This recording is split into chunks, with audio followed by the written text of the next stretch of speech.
Good morning.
A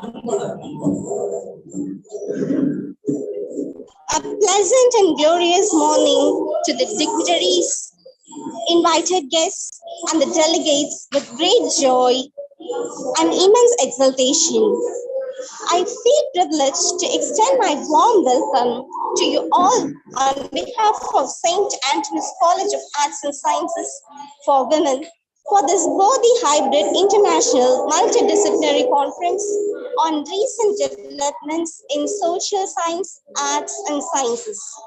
Collaborated and organized by St. Antony's College of Arts and Sciences for Women, Dindigul, and Oriental College, Kohima, Nagaland, and both the International Journal of Research in Humanities, Arts and Science, India. Coming together is a beginning. Keeping together is progress. Working together is success. We are drowning in information while starving for wisdom. The world henceforth will be run by synthesizers, people able to put forth the right information at the right time, think critically about it, and make important choices wisely. It's a great day, one we have been planning and waiting for.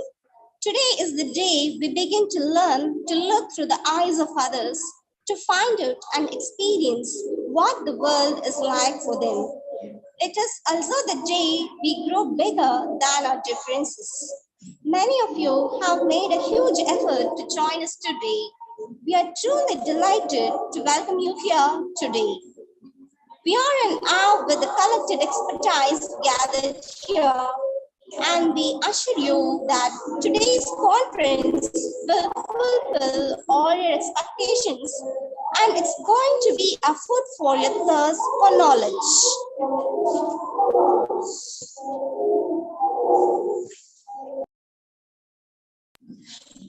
We would like to start the program by Tamil Thai Valthu. I request all the respected dignitaries and the audience to rise up for Tamil Thai Valthu, followed by prayer song.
Thank you.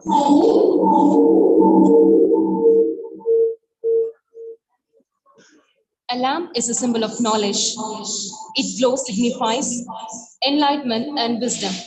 The lamp of learning shines brightest when it illuminates the mind of others.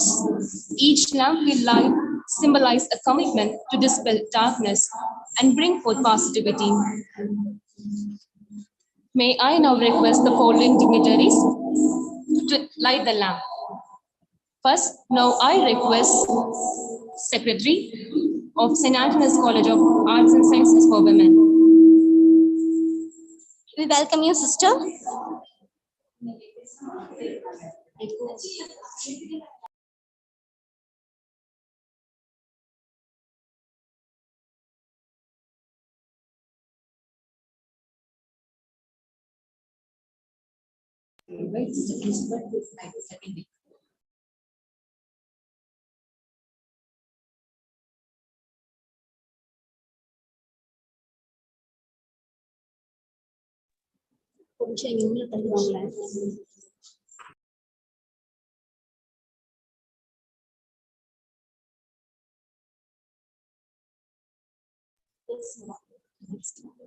Thank you, sister. Next, I would like to call our principal, Reverend Dr. Mary Pramila Shanti, to light the second wick of the lamp.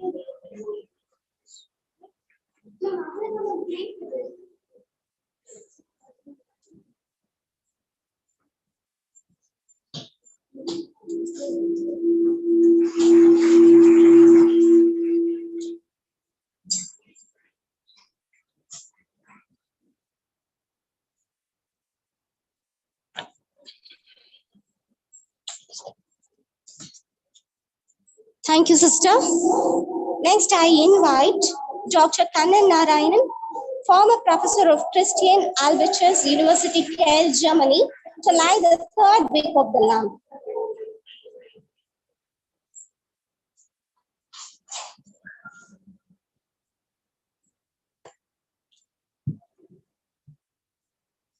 Thank you, sir. Next, I invite Dr. Selvi, Associate Professor, Department of Studies in Economics, Devanga University, Jayavanga, Karnataka, to light the fourth wick of the lamp.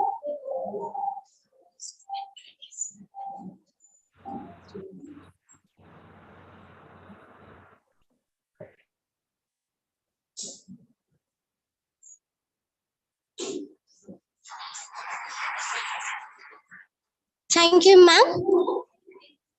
Next, I would like to invite any student volunteer to light the fifth wick of the lamp.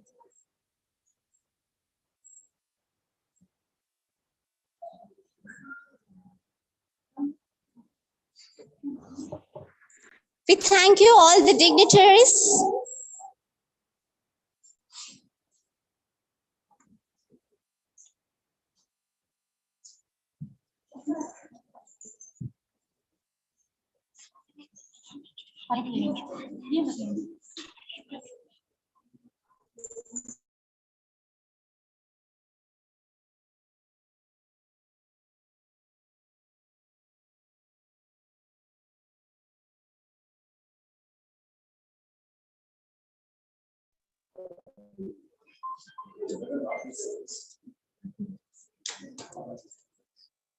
A smile is the welcome sight that invites people in.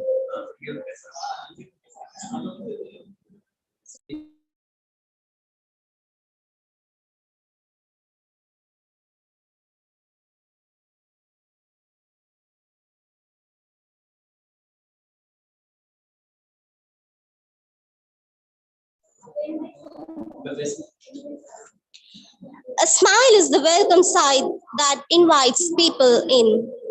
Nothing can be more reassuring and heartwarming than the affectionate words of welcome. I now invite Dr. T. Mary Josephine Isabella, Academic Director and Associate Professor of Commerce, St. Antony's College of Arts and Sciences for Women, Dindigul, to deliver the welcome address.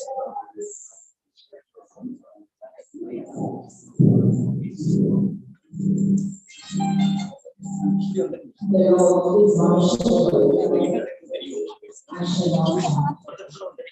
is the most powerful weapon. Yes,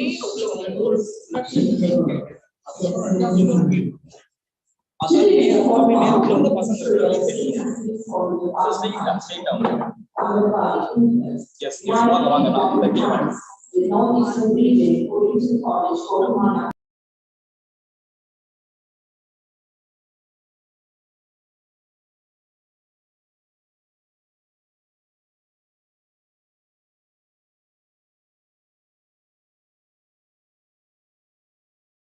Beginning in the year 2007, established by the Congregation of Immaculate Conception for a noble cause to serve and impart liberal higher education to rural women and transform them to be empowered.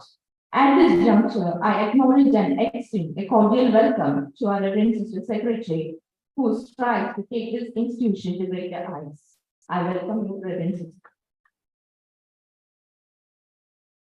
I am delighted to extend a warm welcome to our Reverend Sister Principal, Dr. Sister Mary Pramila Shampi, who takes up all strenuous efforts with dedication and commitment to explore the opportunities in academics and motivates the students to excel as versatile, empowered women. A cordial welcome to the system.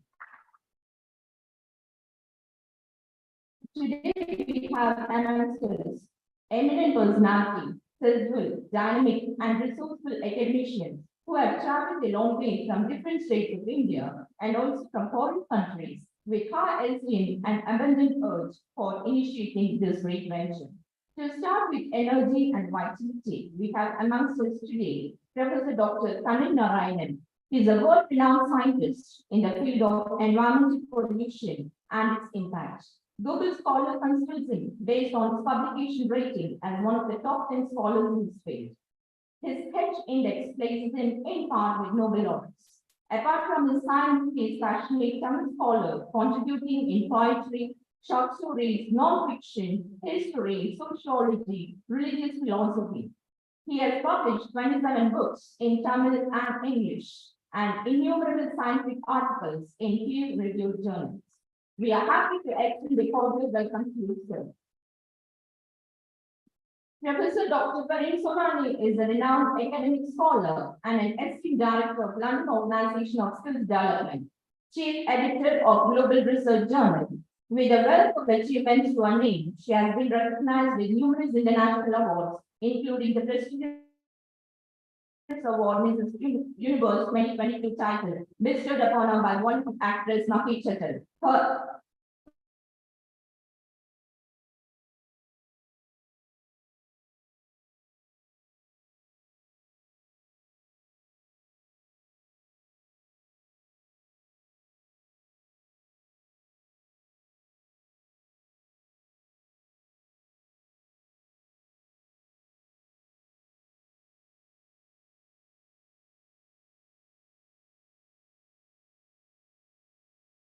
in Thailand and Miss India 2021.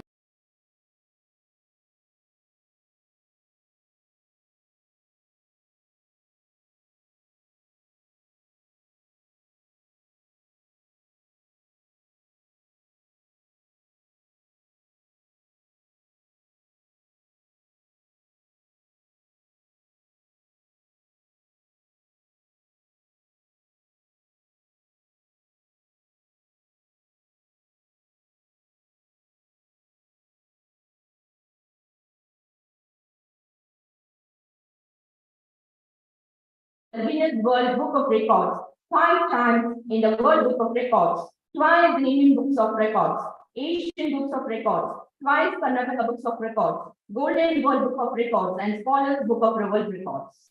Also recognized as global thought leader, Professor Karim Sonani has been invited to deliver keynote addresses at esteemed institutions worldwide, including King's College, Cambridge, and Harvard University. She is committed to empowering women and inspiring positive change, evident in her participation in various events on International Women's Day and her appearances on Indian television channels like Doordarshan to promote women empowerment. For her relentless dedication to social welfare, Professor Professor Dr. Karim Somani has received the Mother Teresa Humanity Award, Kabir Kohima Award, Women Excellence Award, and the prestigious She Inspired Award from the House of the Parliament in London. Her commitment to education, women empowerment, and youth development has earned her invitations from various Indian governors to discuss and contribute to societal progress. As a true humanitarian, academic trailblazer, and beauty with brains, Dr. Karim Somani's remarkable journey continues to inspire and uplift countless individuals worldwide, driven by two powerful mottos: to help mankind until our last breath, and by working together, we can make positive global change. Professor Dr. Karim Somani continues to make a profound impact on society at large. She is such an inspiring source with reservoirs of credentials adding up a crown for today's program. We cordially welcome you, ma'am. Just one small positive thought in the morning can change your whole day. Of course, is a true statement with such a dynamic academician, Professor Dr. John Steger, sir. Because of your integrity and passion to create a remarkable achievement to all our college and student community, and as uniting all of us in this great auspicious interdisciplinary international seminar. To highlight some of the important caliber and credentials of Sir, he has served as the President, English Literary Association, the American College 4 times, elected member, Academic Council of Antony University for 2 consecutive terms, elected member of the Learning Council of the American College, IGNO Counselor in Patent Certificate course in the teaching of English, accredited IGNO examiner in English for BC and NC, Dean Curricular Development and Research, Head UG and Research, Head UPG and Research, Coordinator Steering Committee of NAC, Dean Academic Policies and Administration from June 2014 to date. We have such an exemplary personality among us today. I cordially welcome you, sir.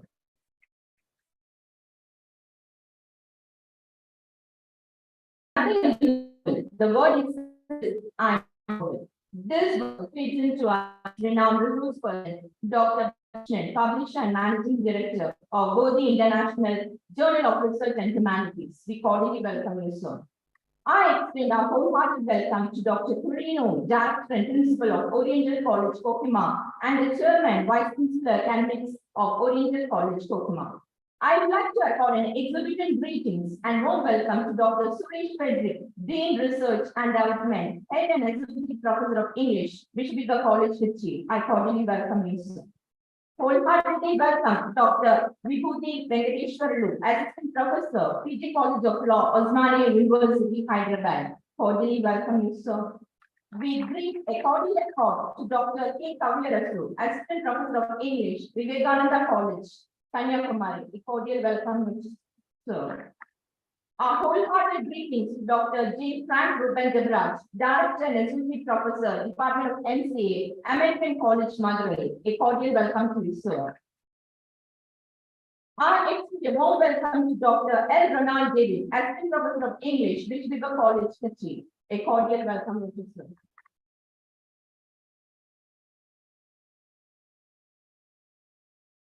I cordially welcome Dr. Manopran, NSS Coordinator of our college and a philanthropist of our college.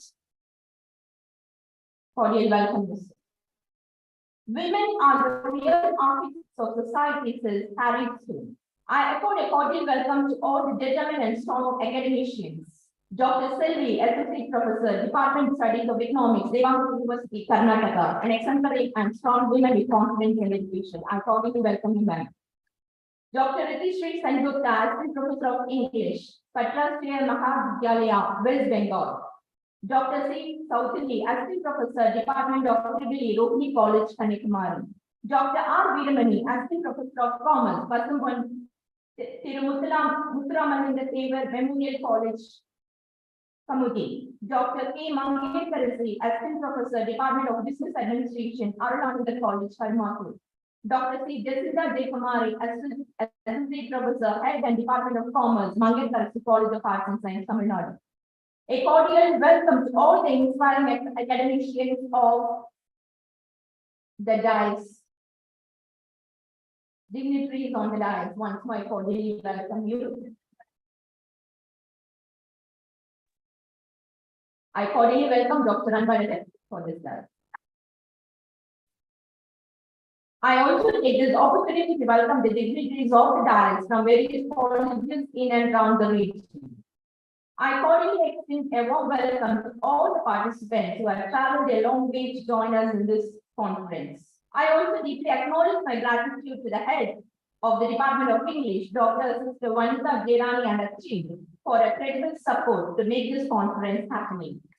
I also acknowledge my gratitude to all the faculty members, PPs, heads, for being a great inspiration to organize this day with enthusiasm and confidence, and a cordial welcome to you all. To put in a nutshell, my dear young sparkling students, without you, this event is not wholesome. I cordially welcome you all, my dear students, to this great conference. Once more, I extend a hearty welcome to you all. Thank you. Thank you, ma'am, for your warm welcome. Honor is the ladder, all the other virtues mount. I invite Reverend Sister Secretary to honor Dr. Nadu.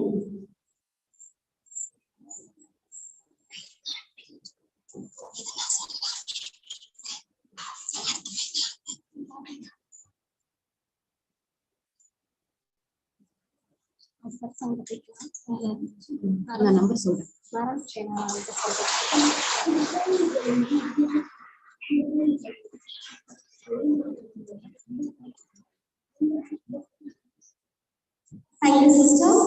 I invite Reverend Sister Principal to honor Dr. John Sayer.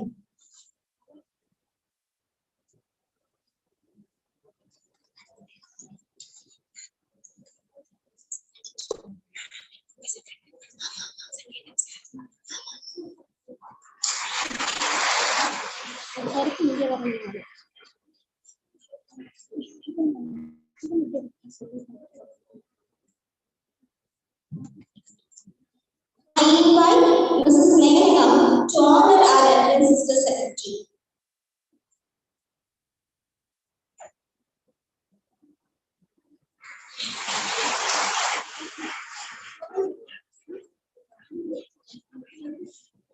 Thank you, ma'am. I welcome Dr. Balakrishnan to honor Reverend Sister Principal.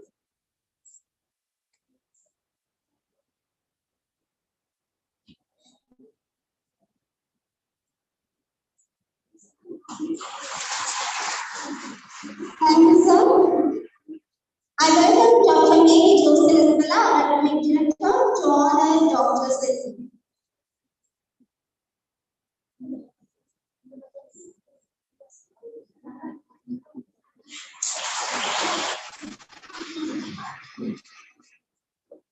Thank you, ma'am.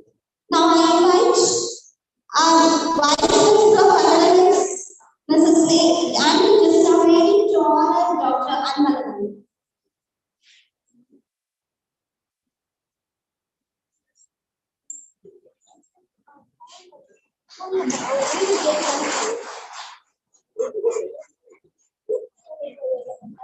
Thank you, ma'am. Next, I invite our Vice Principal of Arts, Dr. M. Kavita, to honor our Academic Director. Okay,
Before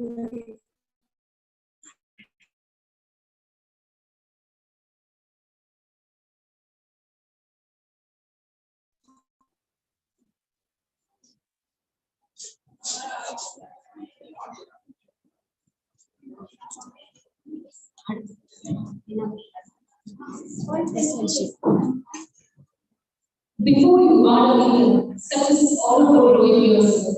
When you become a leader, success is all about growing your business. Among us, we have one great personality and a true leader. Yes, we now welcome Reverend Dr. Mary Shanti, Principal, St. Antony's College of Arts and Sciences, Nagaland, to deliver this educational address.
Good morning to you all. I'm thankful for those who are in the background of the selection of the topic on recent developments in social sciences, arts and science. Regarding social sciences, one has much to observe. Globally, the recent developments in Gaza and in Ukraine are not to be forgotten. If necessity is the mother of invention, well, there is a necessity. A necessity to mitigate the warning intentions of the countries involved. And if at all any study is intended, it should be a study of the assault of the intolerance that leads to war. Global warming is yet another worry. The melting down of glaciers is a real threat to the life of humanity at large. Willingly, the scientific development we see happening around should inherit the scenario, though far-fetched. On a practical scale, the International Year of Millets, with all the paraphernalia that follows the routine of the government machinery, I am proud to say that we conducted a marathon. The historicity of the marathon tells us that the marathon run by only college girls is the first of its kind in digital.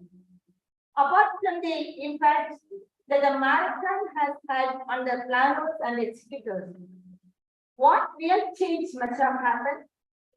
Has it affected the individual's perspective of food?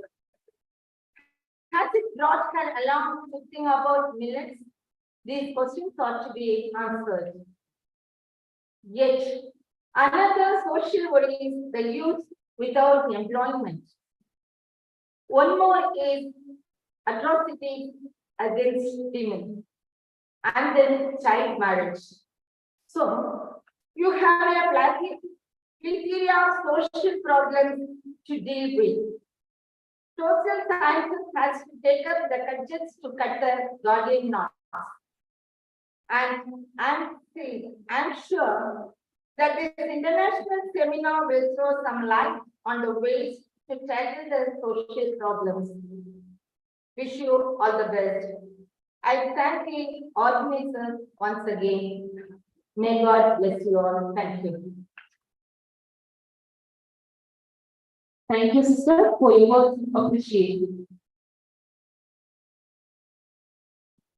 It's important to be optimistic and enthusiastic when developing ourselves and those around us. Now, I would like to welcome such an enthusiastic and one who spreads optimism to the people around her. She is Dr. Nadu, Principal of Oriental College, Kohima, Nagaland, to tell you about the inaugural address.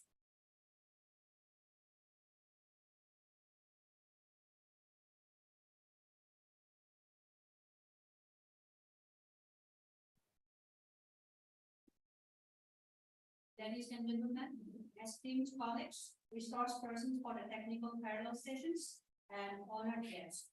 Good morning and welcome to this international conference on recent developments in social sciences, arts, and sciences.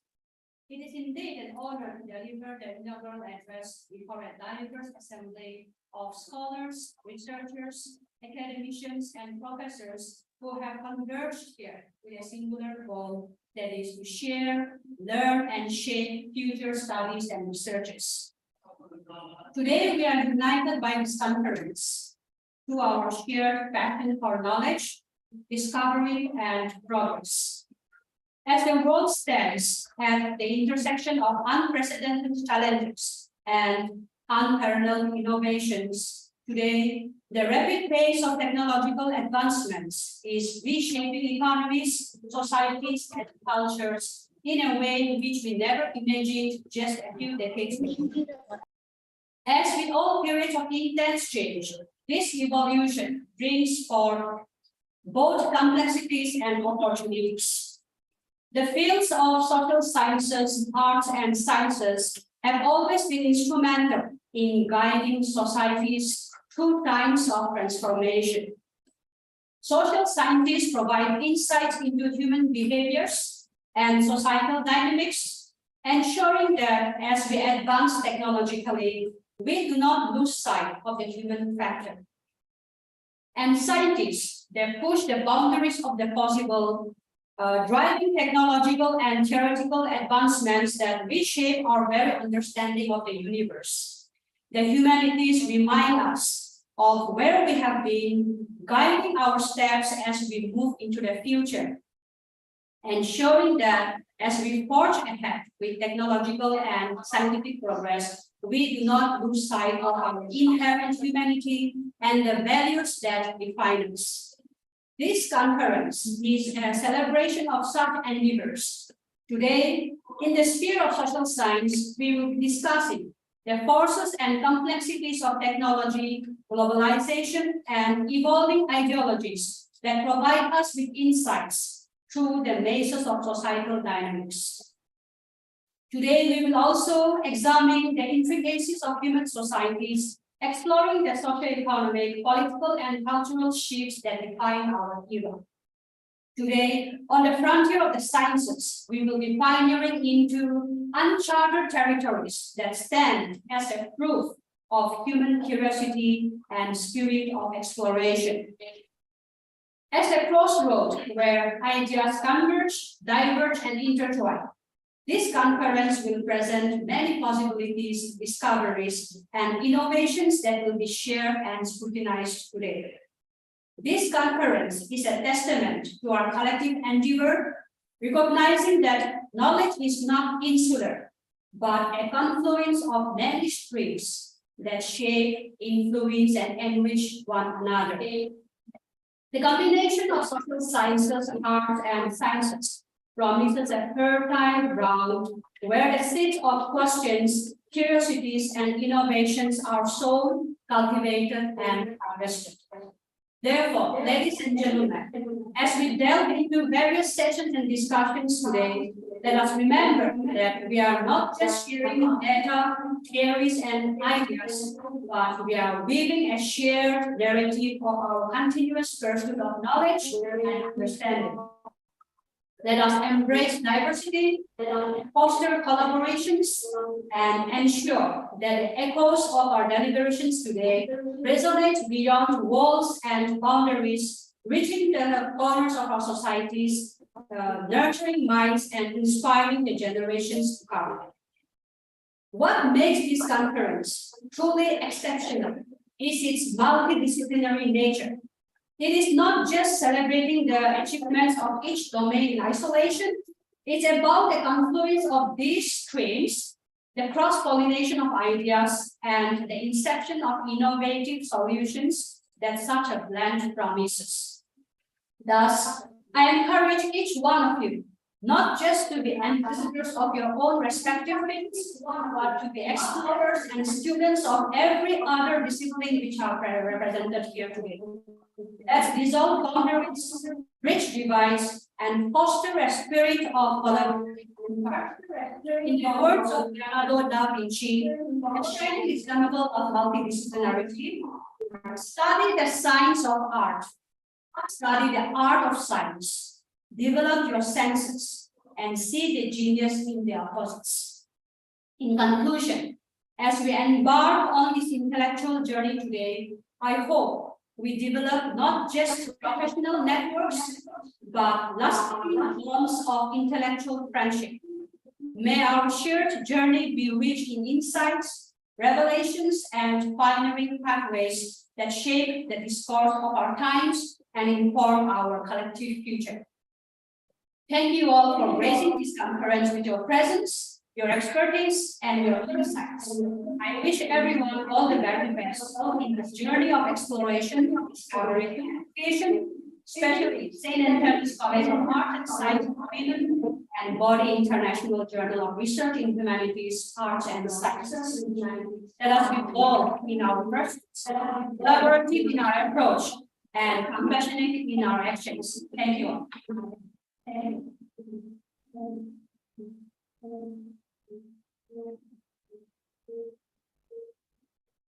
Thank you, ma'am, for your words.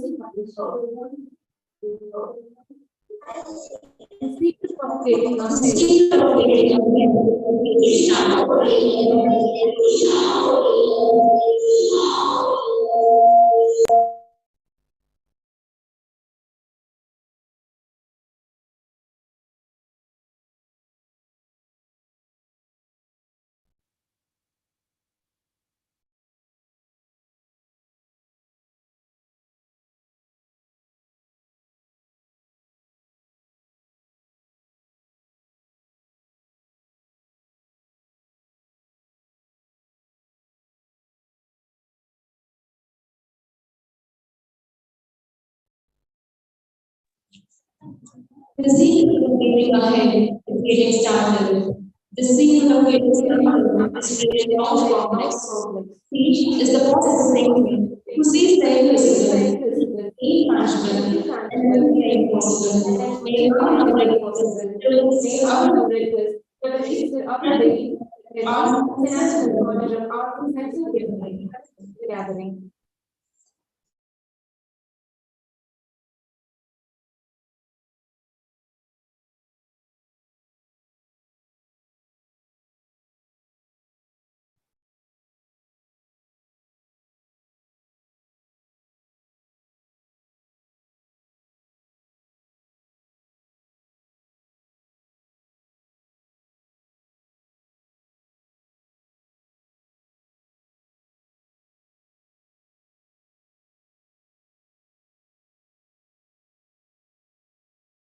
A warm welcome to every one of you.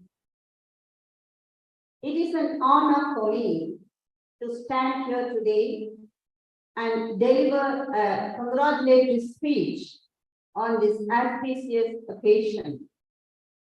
We are here today to attend the International Multidisciplinary Conference in association with Oriental College, Kohima,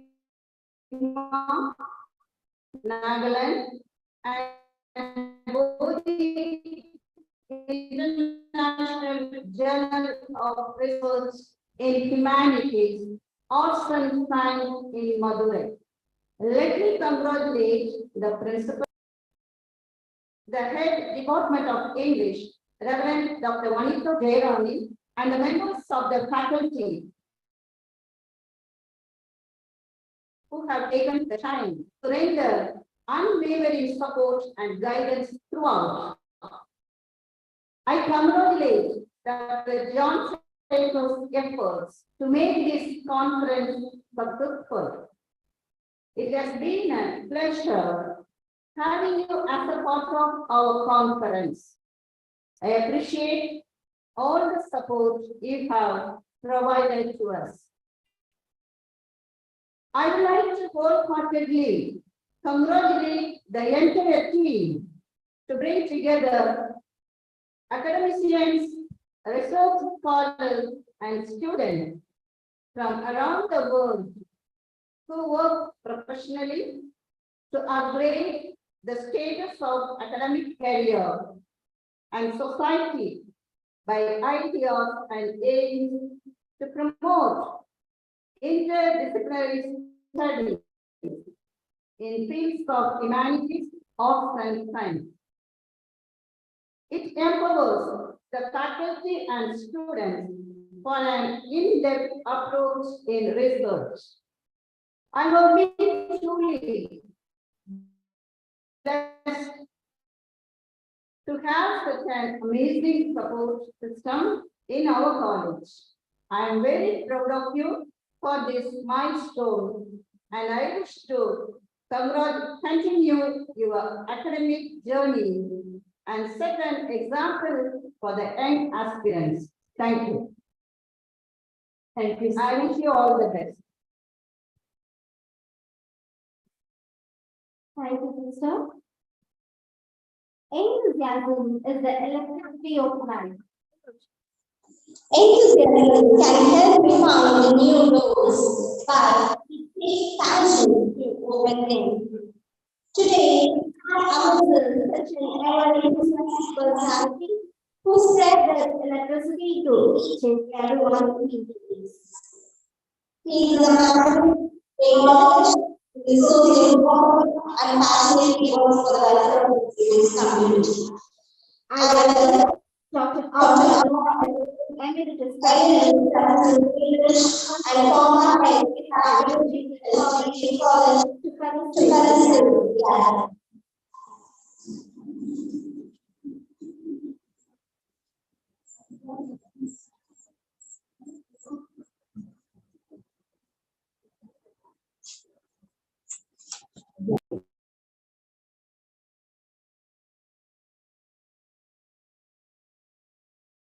Good morning to you all. Reverend Sister Secretary, Reverend Sister Principal, and the dignitaries of the dais, my dear colleagues, dear delegates, dear students. It's indeed a great opportunity for anyone to address such a large gathering under such an important, relevant banner. The activity of a present action and the expectation of the future action and the memory of the past action give us pleasure. But the greatest pleasure is that accompanies the activity, and there lies the strong bond of love. This is from Aristotle. So I should congratulate all of those who have been behind the conference, because any number of times it will discuss, unless it is in action, there will be inaction. So now the activity is discussing the multidisciplinary problems, multidisciplinary ideas, and multidisciplinary solutions. So we are fortunate that we have such a conference in our college. So I would like to First one problem, it's not my problem only. It's our problem. There are 4 pillars of education. Learn to learn, learn to do, learn to live together, learn to be. And again, there are 5 pillars of life. Family, friends, honesty, kindness, and humility. I'm sorry to say that there is a disconnect between these two. On the one hand, 4 pillars, on the other hand, 5 pillars. And howsoever we try, we are a failure. What should happen now?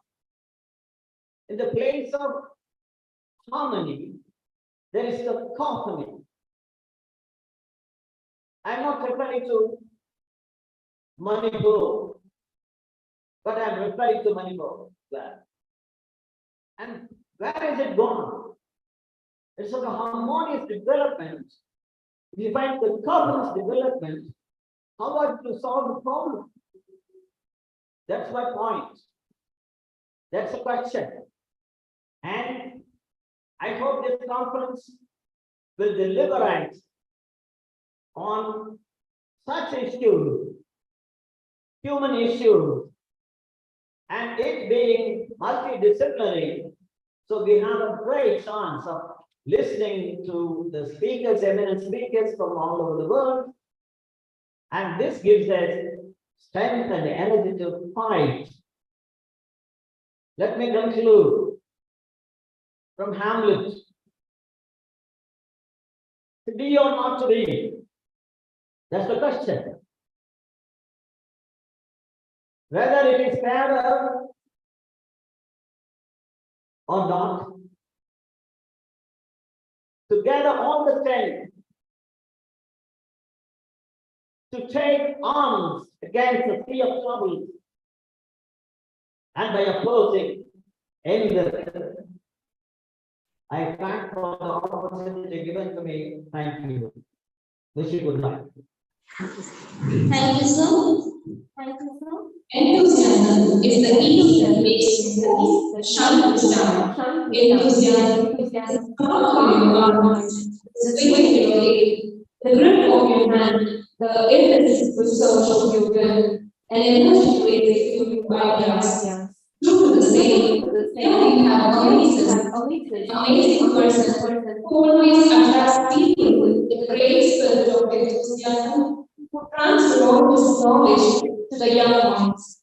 I feel deeply honored and privileged to welcome Dr. Narayan, former professor, Christian Albrecht University, Thailand, Germany, our guest of honor, to deliver the keynote address.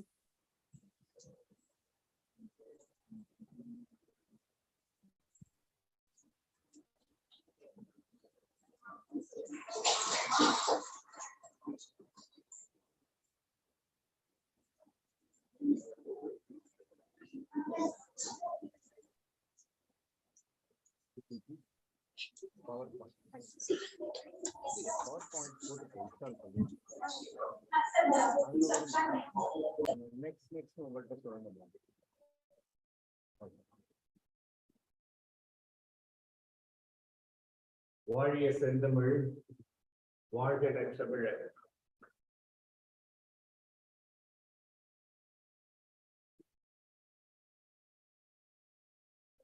வாழிய பாரத மனிதர்கள். I'm extremely humbled and overwhelmed by being invited here to this beautiful conference with these beautiful students in front of me. I thank the organizers for conducting this multidisciplinary, interdisciplinary conference. I sometimes wonder, why should I ask me to stand in front of you? A person who was born very close to Madurai, a place called Tiruppuvanam, totally unknown village on those days, and having rise all the way to become a global citizen. I thank the person who introduced me. There's one point which I want to mention here, not as a self-pride, but to inspire him. As I told you, I have a very, very simple beginning. But then when I entered into Madurai University for doing my PhD, and then my second PhD in Matsuyama University in Japan, what I learned was that as a scientist, I am basically a scientist. So what inspired me was, as a scientist, it's my responsibility to publish what I do in the lab. And then there is a very interesting system of evaluating a scientist on a global basis. And that's called H index. How do they calculate the H index? It's through your citation. That means you publish something, and that is being quoted by your fellow scientists, and that is being counted. And then they develop a H index, okay, that comes out of your publications in international peer-reviewed journals. I'm not sure whether many of you have heard such things, okay. The message is that you are being watched, okay, your research being followed. That gives you the H index, okay. When you calculate the H index, a person from Tiruppuvanam, now you know, I got something like 41 numbers, the H index. That means I'm one of the top 10 professors in the world in my field. And the Google scholar considers that as a well-cited scientist. Okay. Why I'm saying this is that probably one of you someday may come up as a scientist. I was really thrilled when India sent Chandrayaan-3 to the moon. Did you notice that 50% of the scientists are all women? I'm very proud of that. I've seen launchings from states and other places in Europe, but not that many women are scientists participating in such a big mission, you see. So India has achieved that. India has a tremendous potential. And when Subramania Bharati met Nivedita in Bengal, in Calcutta, she says, "What are you doing?" He says, "I'm a national poet working for the liberation of India." And what she said to him, she said, "You want to liberate your India with 50% of your population chained." He says, "What do you mean? Your women are not liberated. And then how will you achieve your freedom without the power of women?" So empower the women is extremely important. I am so glad actually to be here in front of you. And I hope that I inspire through my talk. At least one of you, if you get inspired, then that will serve the purpose. May go to the first slide, please. Who is controlling? Can I control here or?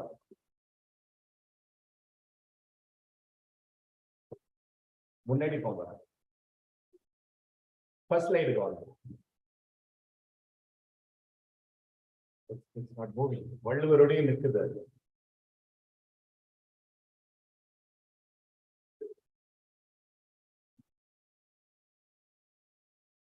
Windows A5 button.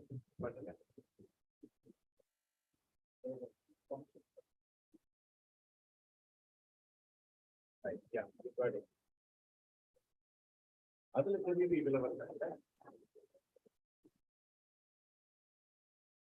Okay, there are some technical issues.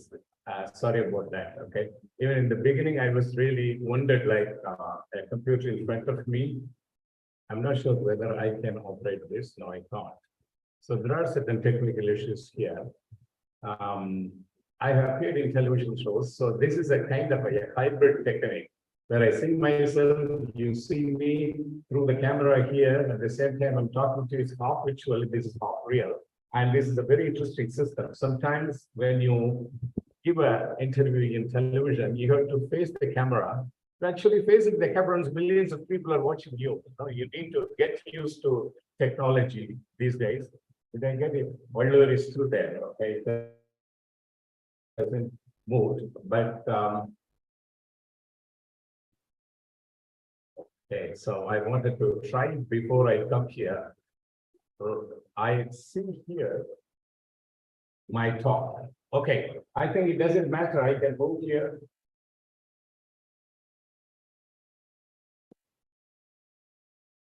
I can't move here also, because something is wrong.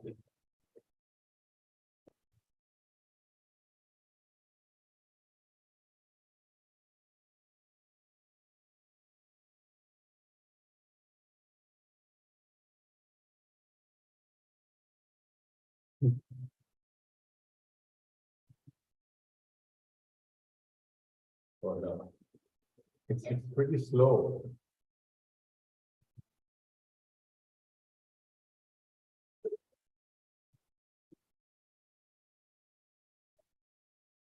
Don't be nervous. Take it easy. Take it easy. It should work. Precisely, this is what I wanted to actually talk when we talk about the hybrid technology. Yeah, you can. No, I see something here, but they don't. Okay. This is the hybrid technology, where we live here.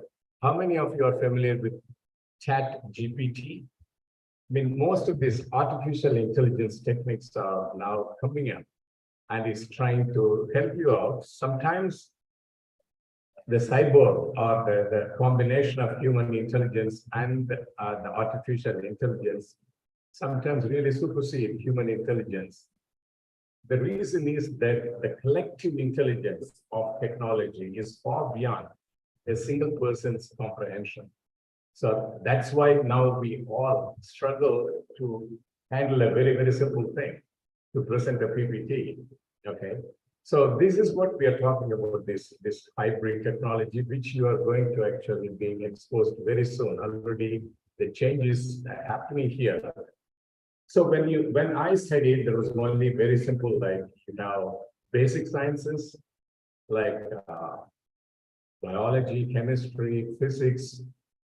But then while I was finishing my BSc, already we started getting cytology. It was called cytology, the study of cells. But then it became biochemistry, molecular biology. And these days, when you go to a college and when you enter into a zoology department, there's no more zoology, taxonomy, and things like this, but you study only molecular biology. Things have changed so rapidly, okay, that it becomes extremely interdisciplinary. For example, when I studied only zoology, but then they started talking about biochemistry, chemistry, and biology. Now physics. And God said, what is the relationship between physics and biology? There is. So we are entering into a world where things are started intermixing. There is no really clear vision that a subject is so clear. No, it's all overwhelming or it's all overlapping. And in this kind of a situation, you need to be holistic. You need to actually become, oh yeah, it has come. Okay, next slide, Paula. Right, okay, so I'm back on track. Okay. இதுல என்ன சொல்லணும் அப்படின்னு நான் நினைச்சேன்னா, உங்களுக்கு எல்லாருக்கும் பாரதி தெரியும், சரியா? நான் தமிழ்ல பேசுறேன், இங்கிலீஷ்ல பேசலாம்.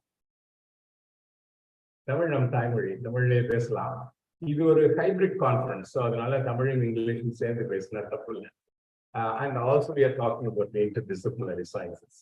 ஓகே, இதுல என்ன ரொம்ப முக்கியமா பாரதி சொல்றான் அப்படின்னா, ஒரு காலத்துல எங்க அம்மாலாம் ஸ்கூலுக்கு போனதில்லை, வீட்டை விட்டு வெளியே போனதில்லை. பட் அவங்களோட பேர் என்னுடைய டாட்டர்.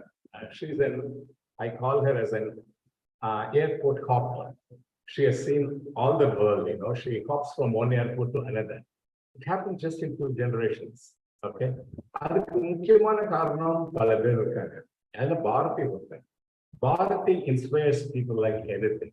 அவர் என்ன சொல்றாரு, நம்ம வந்தோம் பிறந்தோம் ஏதோ படிச்சோம் ஒரு டிகிரி வாங்கினோம் சாப்பிட்டோம் பழைச்சோம் போனோம் செத்தோம் அப்படின்னு இருந்திருக்கிறார்.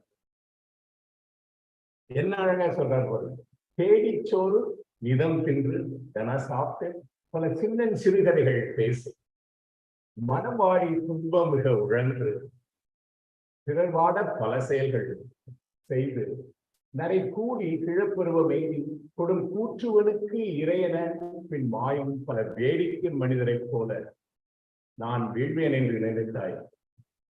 This is the most inspirational words of Bharati. நம்ம அப்படி போயிடக்கூடாது.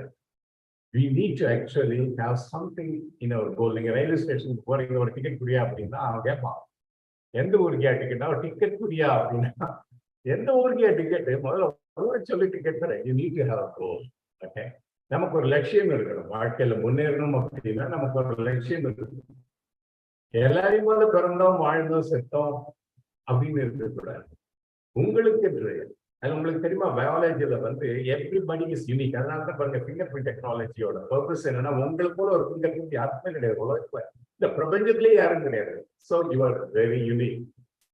அப்ப அந்த யூனிக் அப்படிங்கிற அந்த யூனிக்னஸ், அந்த பொட்டன்ஷியலை நீங்க பயன்படுத்திட்டீங்கன்னு வச்சுக்கலாம், இந்த பாரதி சொல்லக்கூடிய புதுமை பெண்ணாக நீங்கள் மாறுவீர்கள். Next one please. பாரதி சொல்றாரு பாருங்க, இந்த ஸ்லைடு நான் எதுக்கு போடுறேன் அப்படின்னா, இது ரொம்ப முக்கியமானது. அதாவது நம்ம வரோம், படிக்கிறோம், போறோம். உங்களுக்கு எத்தனை பேருக்கு அப்படி காலேஜுக்குள்ள வரும்போது அந்த அணில் குட்டி ஓடுறதை பார்க்கறதுக்கு பிடிக்கும்? ஏதாவது ஒரு பூ பூத்துருந்ததுன்னா அந்த பூவை பார்க்கறதுக்கு ரசிக்கக்கூடிய தன்மைகள் எத்தனை பேருக்கு இருக்கு? மரத்துல இருந்து போடக்கூடிய குயிலுடைய அந்த இசையை கேட்கக்கூடிய எத்தனை பேருக்கு இருக்கு? சும்மா போடும்போது ரோட்ல ஓடுமே இந்த சின்ன நாக்குட்டி, அதை பார்த்து ரசிக்கக்கூடிய தன்மை உங்களுக்கு எத்தனை பேருக்கு இருக்கு? அது வேணும். Curiosity is very important. நான் வரும்போதே நிறைய பெண்கள் என்னை பார்த்தாங்க, இவர் தான் பேச போறாரா என்ன அப்படின்னு. That's curiosity. Okay. சில பேர் சந்தேகத்தோடயே பண்றாங்க. Okay. I just hide. So curiosity is very important. But curiosity மட்டும் இல்ல, அதுக்கு மேல நாம் ஏன் பிறந்தோம், இது என்ன விசித்திரமான பிறப்பு, இந்த உலக இடத்துக்கு இப்படி ஒரு விசித்திரமாக இருக்கு அப்படின்னு பார்த்து ரசிக்கிறது ஒன்று, அது வந்து ஹியூமனிட்டிஸ். ஓகே. கவிதை பாடுவது ஒன்று. சயின்ஸ் வந்து இதுக்கு பின்னால என்ன இருக்கு, what makes this world function அப்படின்னு நீங்க யோசிச்சீங்கன்னா அது உங்களோட சயின்ஸுக்கு போகும். So actually speaking, both science and arts meet at one place, a very common place. Okay, that is the search for truth. அதுல பாரதி பாடுறாரு, பாரதி போல நீங்க ரசிப்பீங்களா வாழ்க்கைய? எத்தனை கோடி இன்பம் வைத்தாய் இறைவா எங்கள் இறைவா. அதுல ரொம்ப ஆச்சரியமான ஒரு விஷயத்தை சொல்றாரு, சித்தினை அச்சித்துடன் இணைத்தாய். உங்களுக்கு எத்தனை பேருக்கு அச்சித்துன்னா தெரியும்? ஒருத்தருக்கு தெரியாதுல்ல. பாரதி தமிழே நம்மளுக்கு புரியல. சித் அப்படின்னா சைத்தன்யம்ங்கிறதுல இருந்து வரக்கூடிய வார்த்தை சித். ஓகே. சித் அப்படின்னா நம்ம இயங்கக்கூடிய பொருட்கள், அறிவுடன் இயங்கக்கூடிய உயிர்கள். ஓகே. அந்த சித்து வந்து நீங்க உள்ள பாத்தீங்கன்னா, நீங்களும் நானும் எல்லாருமே பார்த்தா வந்து ஐம்பூத சேர்க்கை தான் இல்லையா? அண்டத்தில் உள்ளது பிண்டத்தில் உண்டு. நம்ம உடம்பு பூரா வந்து இந்த ஐம்பூதங்கள் சேர்ந்ததுதான் நம்ம உடலா நிற்கிறோம். ஓகே. மண்ணில் பிறந்து மண்ணில் சாகிறோம். மண்ணு தான் நம்ம உண்மையில. ஓகே. மண்ணை தான் சாப்பிட்றோம், மண்ணை சாப்பிடல. ஆனா இந்த டிரான்ஸ்ஃபர்மேஷன் இது எப்படி ஆகுது அப்படிங்கிறது கண்டு வியக்கிறாங்க பாரதி. சித்தினை அச்சித்துடன் இணைத்தாய், அங்கு சேரும் ஐம்பூதத்து வியனுலகு சமைத்தாய். அந்த வியனுலகுங்கிறது அந்த ஆச்சரியம் படம்னு நீங்க. வியனுலகு என்ன ஒரு வியக்கத்தக்க உலகாக இருக்கின்றது. நான் முதலே சொன்ன மாதிரி நீங்க அப்படி ஒரு ரொட்டீன் லைஃப்ல டேக் இட் ஃபார் கிராண்டட்னு போனீங்கன்னு வச்சுக்கலாம், இதெல்லாம் ரசிக்கவே முடியாது, வாழ்க்கையை ரசிக்க முடியாது. வாழ்க்கையை ஒவ்வொரு நொடியும் நீங்கள் ரசிக்கக்கூடிய தன்மையை நீங்க வளர்க்கணும். அத்தனை உலகமும் வர்ண களஞ்சியமாக எவ்வளவு கலர்ஸ் இருக்கு போறது. அந்த கலர்ஸ்ங்கிற போது எல்லாமே லைஃப் கலர்ஸ் சேர்த்துக்கணும். பல பல நல் அழகுகள் சமைத்தார். இதற்கு அடுத்து வர்றது ரொம்ப philosophical. I may not go in detail to this. முக்தி என்ற ஒரு நிலை சமைத்தால் அங்கு முழுதினையும் உணர்வமைத்தார். பக்தி என்ற ஒரு நிலை வகுத்தால் எங்கள் பரமம். இது வந்து it is extremely spiritual and religious. Okay. இதை பத்தி இப்ப நான் பேச போறேன். அது ஒரு நாள் தனியாக வந்து பிரின்சிபல் வந்து அலோவ் பண்ணாங்க அப்படின்னா வந்து நம்ம ஒரு ரிலீஜியஸ் டாக் வச்சுக்கலாம், ரிலீஜியஸ் டிஸ்கோர்ஸ், ஒரு இன்டர் ரிலீஜியஸ் கான்வர்சேஷன் நம்ம வச்சுக்கலாம். ஏன்னா இது எல்லாமே இணைந்ததுதான். ஒரு கவிஞனுக்கு இன்ஸ்பிரேஷனா இருக்கக்கூடியதுதான் வந்து ஒரு ஞானிக்கும் இன்ஸ்பிரேஷனா இருக்கு. ஒரு கவிஞன் பாதி ஞானி. சோ ஒரு அறிவியலாளனாக நான் பார்க்கும் பொழுது நானும் கண்டு வியக்கின்றேன். பயோகெமிஸ்ட்ரி பயாலஜி எப்படி நான் நிற்கிறேன். இந்த ஒரு நொடி வந்து எத்தனையோ பில்லியன் ஸ்டிமுலஸ் இங்கிருந்து உங்களை பார்க்கிறேன், கண்ணுல மூளைக்கு போகுது, மூளை வந்து பார்த்துட்டு டக்குன்னு சொல்லுது. உங்கள்ட்ட பேசிட்டு இருக்கிற பொழுது என்னுடைய சிந்தனைகளை வச்சு இந்த தொடனே நான் பேச வேண்டும். இத்தனையும் வந்து நொடி நடந்துருக்கு. இந்த இயங்கு சக்தியை கண்டு வியப்பவும் ஒரு விஞ்ஞானி, அதை கண்டு வியப்பவும் ஒரு கவிஞன். ஓகே, அங்கதான் ரெண்டுமே science and arts meet. Next one, please. அதுல அந்த ப்ரீவியஸ் போட்டோல நீங்க பார்த்தீங்கன்னா இன்னொரு முக்கியமான விஷயம் பாரதி நீங்க பார்த்தீங்கன்னா ஒயிட் மேல கோட் போட்டுக்கிட்டு நடந்துட்டு வருவாரு, which is very unusual on those days. Okay, அந்த women empowerment காட்டுறதுக்கு அவருக்கு பாதி பேர் இருக்குன்னு தான் சொன்னாங்க, இப்பெல்லாம் கிறுக்குத்தனமா ஏதோ பண்ணிட்டு இருக்காரு அப்படின்ட்டு. But he wanted to convey a message, okay, which is very important.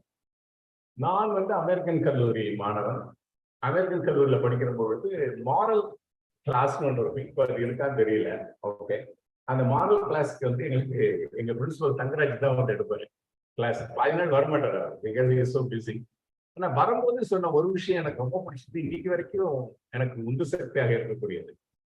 அது எங்க காலேஜ் சிம்பிளோட அர்த்தம் என்ன அப்படின்னு ஒரு லேர்ஜின் வேர்டு, பியூரிஃபிகேட்டர்ஸ் நான் கன்சம்டர்ஸ் அப்படிங்கிறத எங்க அமெரிக்கன் கல்லூரியுடைய logo. What does it mean? Purificators, non-consumptors. அது என்ன சொல்லுது அப்படின்னா, மாணவர்கள் நீங்க எல்லாம் இருக்கீங்க, உங்களை எல்லாம் வந்து இந்த கல்லூரிக்கு நுழைய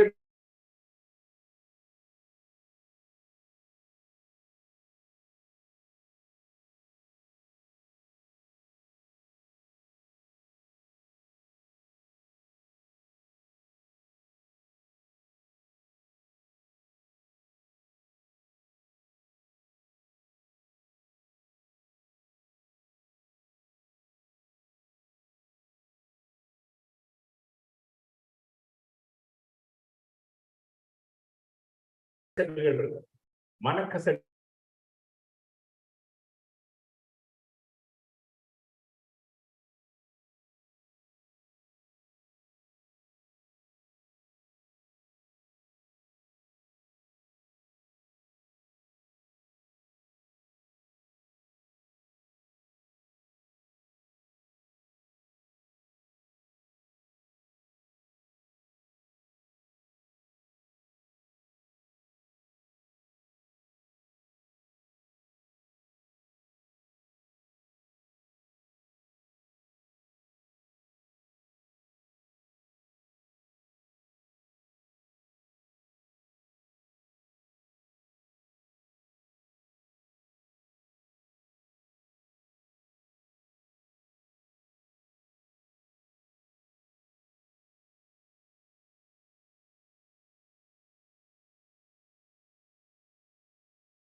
தெரிய மாட்டேங்குது. ஷோர் கேட்க மாட்டேங்குது.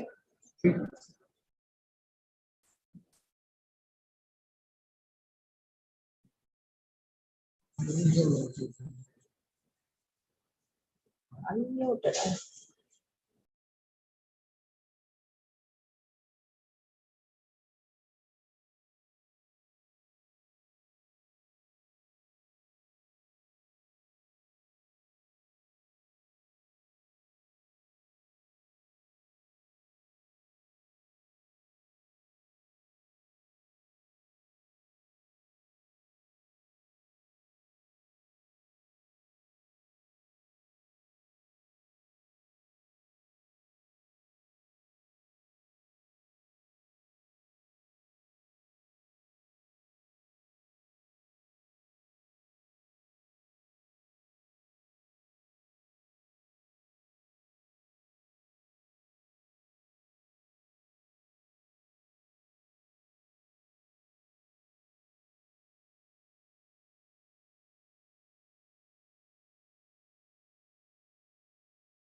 Thank you.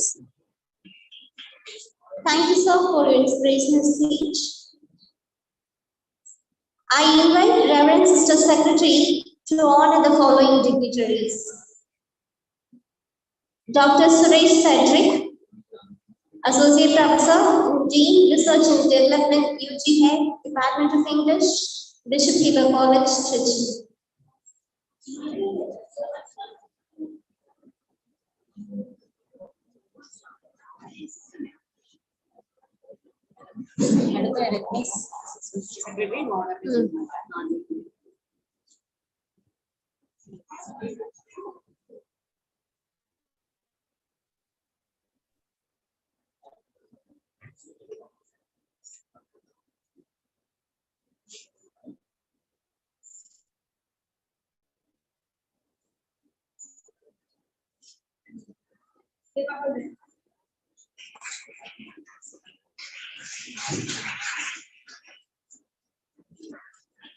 Dr. R. Veeramani, Assistant Professor of Commerce, Consultant Program Oriental College, Columbia.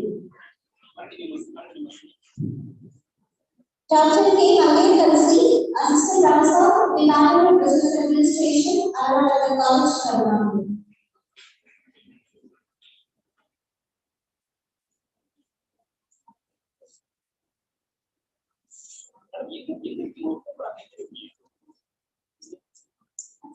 So just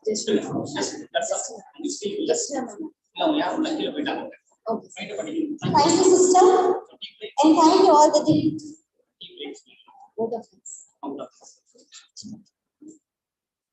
Gratitude is the highest blossom which springs from the soul. Every celebration is an experience. We are reminded that events like this are milestones on the journey of life.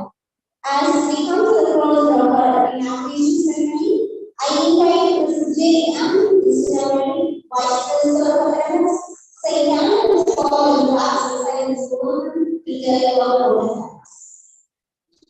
Gratitude is not only the greatest of wishes, but the parent of all others. Let me first of all thank God Almighty for making us so proud as Muslim service. It's my privilege to propose our thanks on this occasion.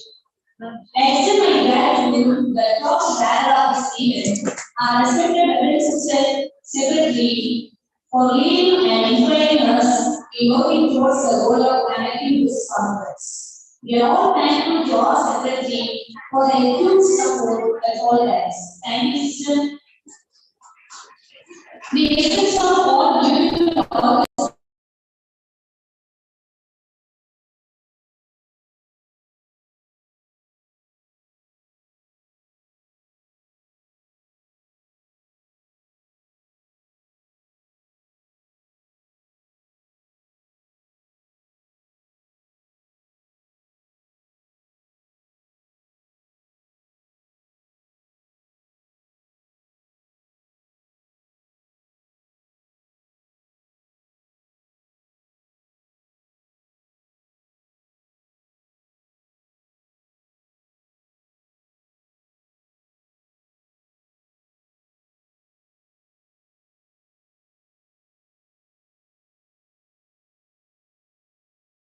University Fair, Germany, for accepting our invitation, coming to this conference and sharing such a wonderful, valuable thoughts among us. Without your kind presence in this conference, we could not have accomplished what we had before. I thank you, sir, for blessing us with your presence on this very occasion. On behalf of St. Antony's College, Oriental College, Kohima, and Bodhi International Journal of Research in Humanities, Arts and Science, India. Thank you, sir. From the bottom of my heart, I express my gratitude to respected man, Dr. Purino Suchu, Director and Principal of Oriental College, Kohima, Nagaland, who gave a wonderful inaugural address and shared delightful thoughts among us. Thank you, ma'am.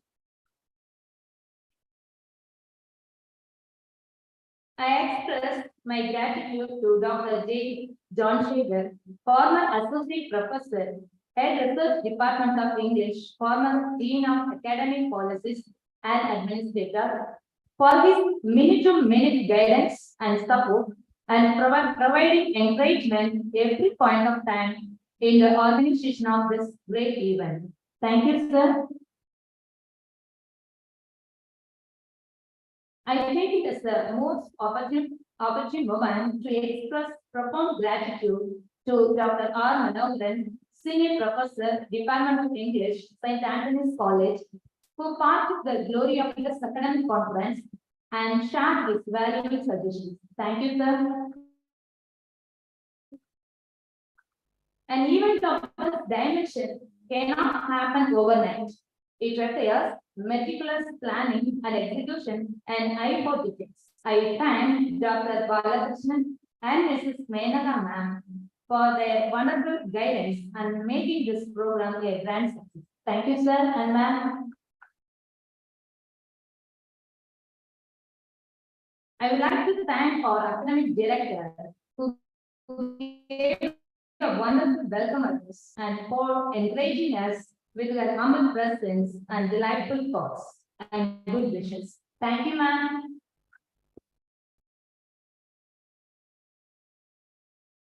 On behalf of St. Antony's College, Oriental College, Kohima, Nagaland, and Bodhi International Journal of Research in Humanities, Arts and Science, India, I take this opportunity to extend our most sincere thanks to all our guest invitees who have come from different destinations for their support and cooperation. I express my gratitude to Professor Dr. Farid Sumani, Director, London Organization of Skills Development, Speaker, Author, Humanitarian London, United Kingdom, for being here on this special occasion and going to deliver a topic on Indian women in business in the upcoming sessions to the Department of Commerce and BPA. Thank you, sir.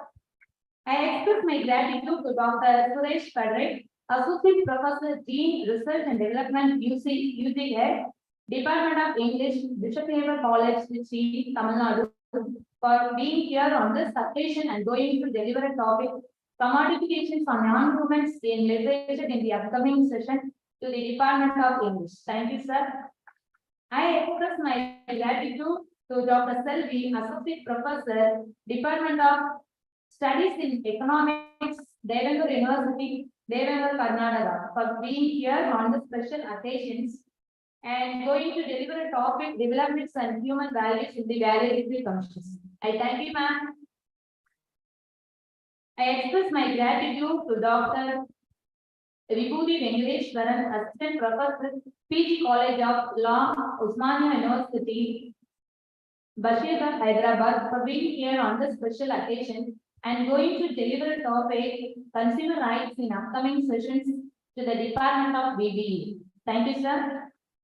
I express my gratitude to Dr. P. Anbalagan, Vice Principal, Associate Professor, Head PG and Research Department of Economics, Verghese College, Vellore, Tamil Nadu, for being here on this special occasion and going to deliver a topic, Trade and Lead More Trade in the upcoming session to the Department of Commerce and BBA. Thank you, sir.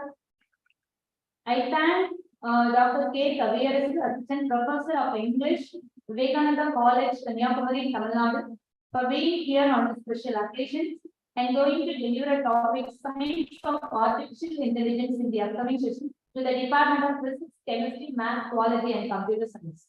Thank you, sir. I express my gratitude to Dr. J. Frank Ruben Jamaraj, Director and Associate Professor, Department of MCA, the American College, Madurai, Tamil Nadu, for being here on this special occasions and going to deliver a topic recent developments in space in the upcoming sessions to the Department of Space. I thank you, sir. And I thank Dr. C. Southly, Assistant Professor, Department of Electrical and Electronics Engineering, Rohini College of Engineering and Technology, Palkulam, Kanyakumari, Tamil Nadu. The important on renewable engineering in the upcoming sessions to the Department of Physics and Chemistry, Math and Biology. I thank you, ma'am. We are all very grateful to our vice principals, heads of the department, staff for helping us to arrange everything for today's program and making our institutions look even more beautiful. I can't thank everyone enough for the involvement they have shown and the willingness they have expressed to take on the completion of tasks beyond their comfort zone. Thank you, ma'am. And I express my gratitude to the participants from various college, professors and students, and all college students for being a significant part of this conference. I thank you all. Once again, I thank you all.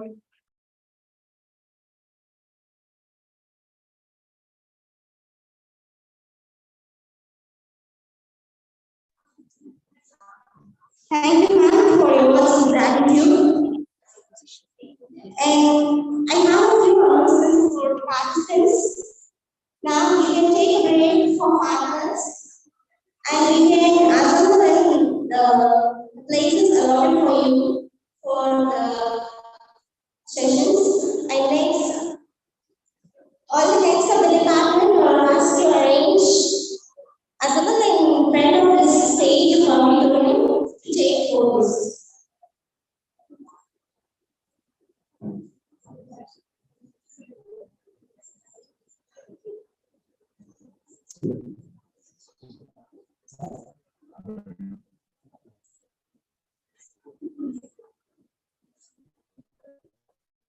All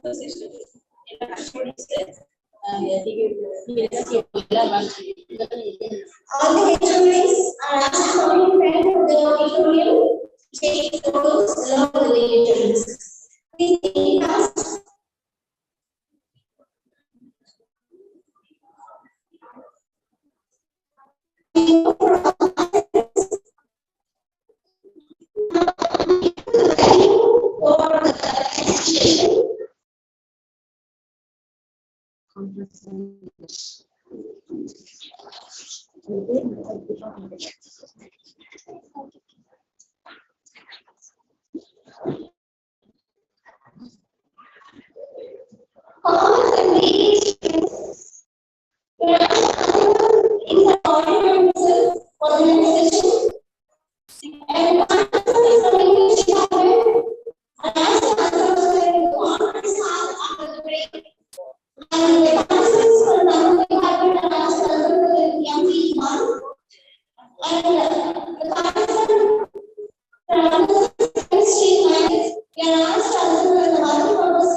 Participants, after the break, move to the respective classrooms allotted.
Very, very important. So domestication came as a great pain.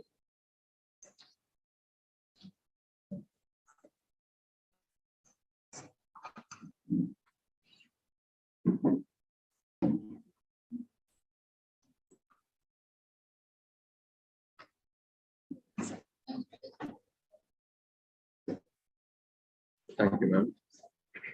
So domestication came as a pain. And what is this domestication? Domestication is nothing but taming. And that's not just taming, chosen taming. You choose a particular kind of plant, particular plant of animal. Okay, you want the best, whereas you reject all the other animals. So when you think of domestication, what happens? You tend to lose the very nature of the animal. Okay, you choose a particular kind of animal, and even if you think of, if you go to a broiler shop, your particular kind of animal is chosen. Okay, and here I just want to tell you about another story where written by Henry Lawson.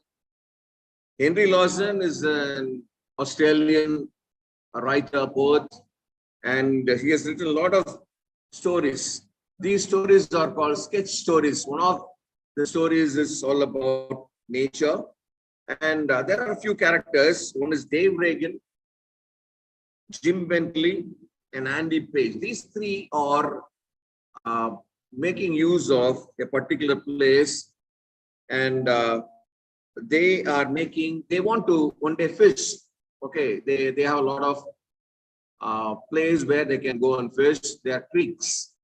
These people, what they do is, they do not make use of a simple methodology, but they make a bomb to catch all the fish. So they prepare a bomb, fluid bomb. The story is a funny story. But here what we understand is the mindset of these settlers. So these settlers, what they want, they are not cautious of or conscious of the landscape. So what happens? The domestication of the landscape, and especially when you want to domesticate, what happens? You destroy the landscape. Not only animals, but also you destroy the landscape of the people. Landscape. Okay. And I wish to move on to another poem, and I wish to conclude my talk. And this is by Rabindranath Tagore. And Rabindranath Tagore has written a beautiful poem called "The Tame Bird Was in Cage." The tame bird was in a cage, the free bird was in the forest. They met when the time came, it was a degree of fate. The free bird cries, "Oh my love, let us fly to the world." The cage bird whispers, "Come hither, let us both live in the cage." Says the free bird, "Among the bars, where is there room to spread on his wings?" "Alas," cries the caged bird, "I should not know where to sit, perched in the sky." It's a very interesting poem written by Rabindranath Tagore. So you find a particular bird which is inside the cage. Here, the author uses the term tame bird or tamed bird. Okay, whereas the other bird is the wild bird which is outside the cage. So what happens? Now the gate is open. Very well, this bird can come out. The bird which is outside is calling this bird inside to come out. So this bird says, "Come on, let us go out. Oh, my love, let us fly to the woods." Whereas this bird which is inside calls, because of the domestication, because of the commodification, this bird is inside and it is trained to stay inside the cage. So come hither, let us both live in the cage. This free bird says, "Among the bars, where is there room to spread one's wings?" He says, this bird says, "How can I open my wings? How can I fling my wings? How can I fly out?" But this bird says, which is inside, says, "I should not know where to sit, It says, where will I sit? Where will I perch? How can I sit? So that kind of thing. The free bird cries, my darling, sing the songs of the woods. Cage bird sings, sit by my side. I'll teach you the speech of the learner. See the difference? The free bird says, let us go out and sing. Whereas the bird which inside says, I'll teach you the speech of the learner. And the poem goes on like that. At the end, I just want to tell you, now it can come out and it can easily fly. The cage bird whispers, alas, my wings are powerless and dead. This is the plight. This is the plight of commodification. This is the plight of commodification. Okay, domestication and commodification. This bird, which should fly. It should fly. But whereas this bird has lost the very essence of flying. So we need to understand that with the help of eco-criticism, we can surely study the essence of nature. And especially we need to understand that commodification is a great pain. I just want to quote William Ruckert. And William Ruckert says that the locus motivation from newness of or elegance or even coherence to a principled relevance. So our study, a critical theory, our study should be principled relevance. It may not be locus of motivation is from newness, theoretical elegance, or even coherence. We need to go for principled relevance. Thank you for the opportunity. Thank you. Do you have any questions?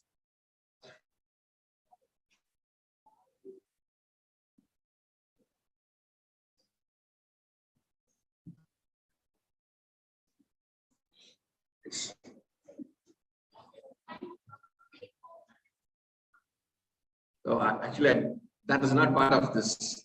I do not want to. Some other which is relevant to this, you can ask me.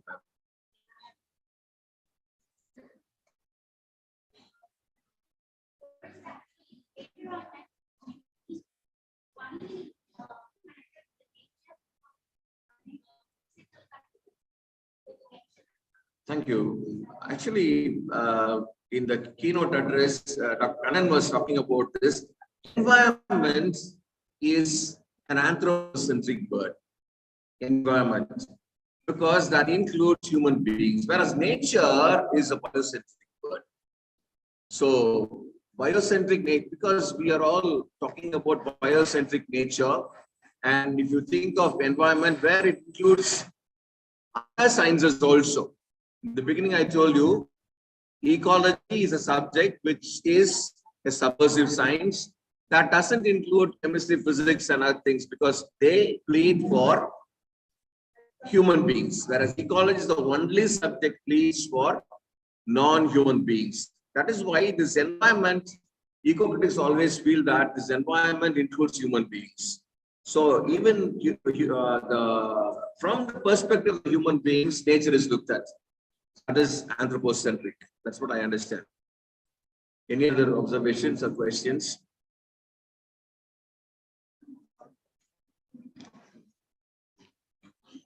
This book I've edited lately, Green Studies, Green Literature. I just want to give this for the librarian. If whoever is in charge, I'll give this to the person who's in charge of it.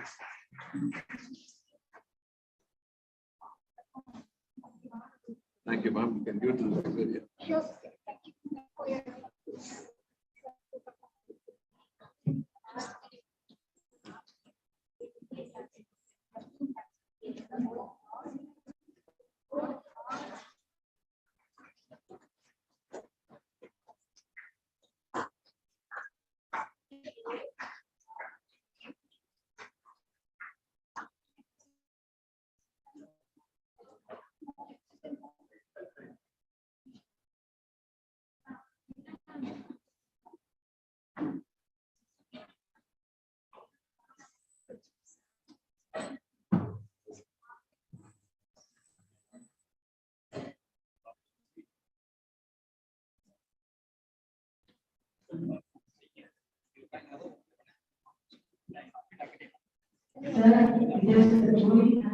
excellent opportunity for undergraduate guidance.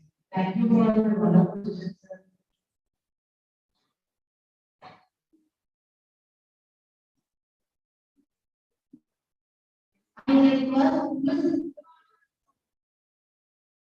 I invite Ms. Deepa, Assistant Professor, Department of English, to deliver the oath of thanks. Good afternoon, all. I feel honorable and pleasurable to propose vote of thanks in fine occasion. On behalf of our department, I extend my heartfelt thanks to all who made this event possible. I would like to thank our Secretary, Reverend Sister Arul Devi, and our Principal, Reverend Dr. Mary Kamila Shampi, in their absence here, who have always been hard-headed and showed us right path to attain success. I would like to thank our academic directors, Dr. Mary Joseph and Isabella, in her absence here, for directing and enlightening us to excel in academics. I would like to thank our head, Department of English, Reverend Dr. A. Vanitha Jayaram, for leading us constantly to enhance our efficiency in academics.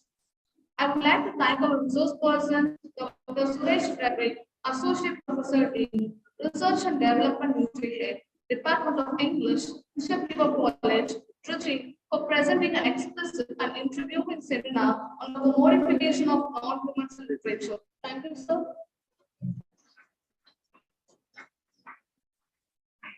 Sir, girls, give our resource person a great applause.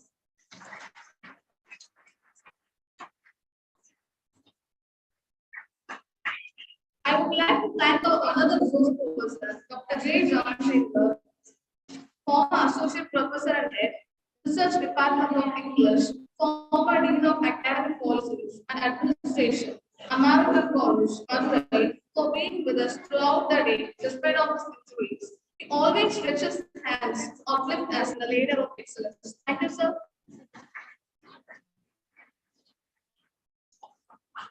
I would like to thank our Vice Principals in the absence here. This is Antony Justina Mary, Vice Principal of Academics, Dr. Kavita, Vice Principal of Cultures and Arts, Mrs. Amina Mal, Vice Principal of Infra. I want to thank our department faculties for their sincere contribution, which made this happen. I want to thank our students for making this event more pleasant. A special thanks to the students who worked as technicians in organizing this event. Thank you all.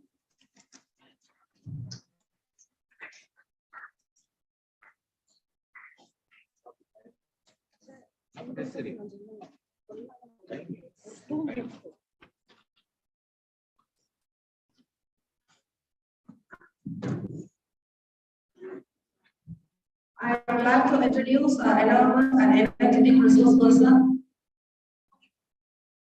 Dr. J. John Sager, former Associate Professor and Head Research, Department of English, former Dean of Academic Policies, Administration,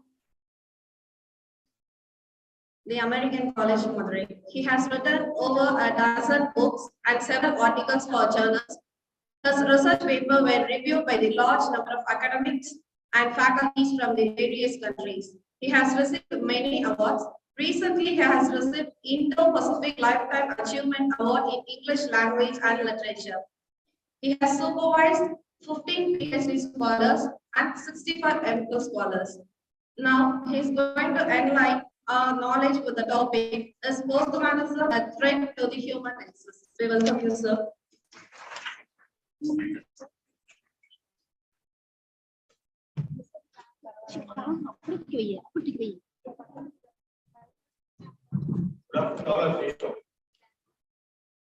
I think I have known face to most of you, and a good example of what I'm going to talk about when you call something artificial that is supported by existence.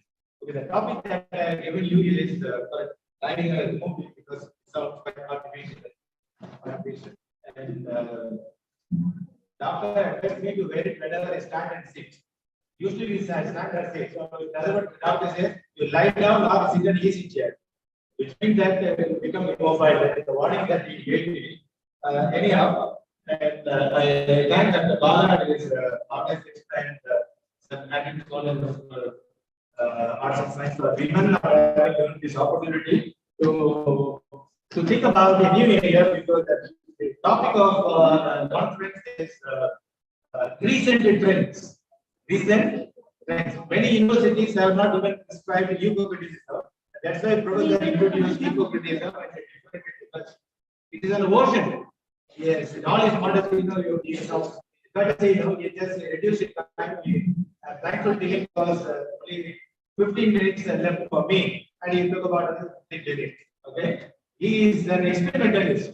Now he is currently undertaking a reading of new areas that is emerging, which I thought would introduce, since it doesn't fall under the purview of this conference, or in all his humility would have avoided it. He is going to be editor of a book which is shortly to be published. He invited me to contribute an article, Blue Humanities.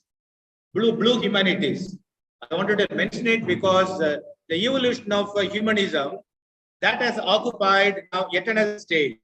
So my topic is, anyone well versed with my topic? What is my topic? Post-humanism. Post-humanism. When you say post-humanism, we think that there is a phenomenon called humanism. And we think all of you, the present scholars, students, and faculty members, and those who retired, like those Manoharan, we are all well versed with, quite familiar with this particular phenomenon, which has been tested by time for more than 2000 years. That is called humanism. Literature belongs, we have classified human knowledge under several categories. Literature belongs to what we call humanities. If you study human beings and their welfare, it is called humanities. It is literature, language, arts, and philosophy. If something it studies society, then they call social sciences. And Derrida calls the humanities as a human sciences. It's also sciences. Systematically, we are investigating. Okay. And if you study nature, then called natural sciences. Broadly, we classify it. During the days of Plato, there was no such classification, and now by modern classification, we call Plato unfortunately a philosopher. But without philosopher, there is no basis for the humanities. Without Aristotle, there is no basis for literary studies. So, friends, for more than 2000 years, we have been under the impression to date, we are under the impression that man, woman, human being is the measure of everything. You measure, you judge everything in the world by human being. He is the ultimate authority. Supreme power in this world is man. People who disputed this idea in Renaissance, they divided this humanities from another area, which the area where people were not happy with us. And those are the Catholic priests in those days, and religious people even now. Okay, so it was divided into divinities and humanities. People who believe in religion do not go with the people who believe in humanism.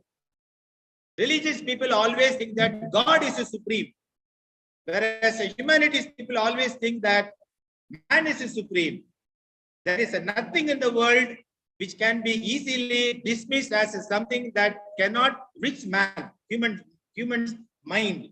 Human mind is supreme, you can understand everything. In other words, there is nothing in the world which cannot be incomprehensible to human being. Everything people can understand. Because as Shakespeare says, the crown of all creatures. Okay, human. We always invoke the spirit of Shakespeare, no? Sometimes to our convenience. So if you quote Shakespeare, man is the paragon of all virtues, which usually religious people will attribute to God. God is complete and I am incomplete. Christians will give an imagery. Man is like clay in potter's hand. I am nothing. Christians have made us believe that we are nothing. We are pulu. We are on the mannu. ஒண்ணுக்கு பிரயோஜனம் இல்லாத ஆளு வந்து ஆனா இறைவா நீதான் எல்லாமே இந்த மாதிரி நினைச்சோம்னா you don't belong to humanities, you subscribe yourself to divinities. அங்கி போடாத பாதிரியார் அவ்வளவுதான். நல்லவே சிஸ்டர் யாருக்கு தெரியல. இது இந்த டைகாட்டமி இன்னைக்கு வரை இருந்துகிட்டே இருக்கு. லைவ்ல பார்த்துட்டு இருப்பாங்க. Okay, this dichotomy is there even now. When you go to church, religious places, you have to forget for a moment that you are a humanist. You are a devotee of God. When Professor Vijay, when he was my scholar, student scholar, training college, when you seated the second row to my left, I never saw him wearing this holy hat, but he's wearing, he's married. It means lots of problems.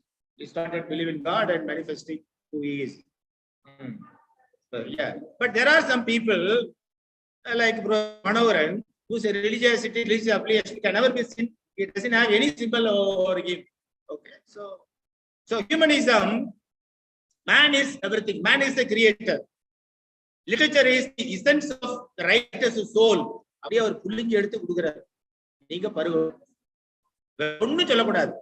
If you say anything other than what the writer has said, the text, English literature.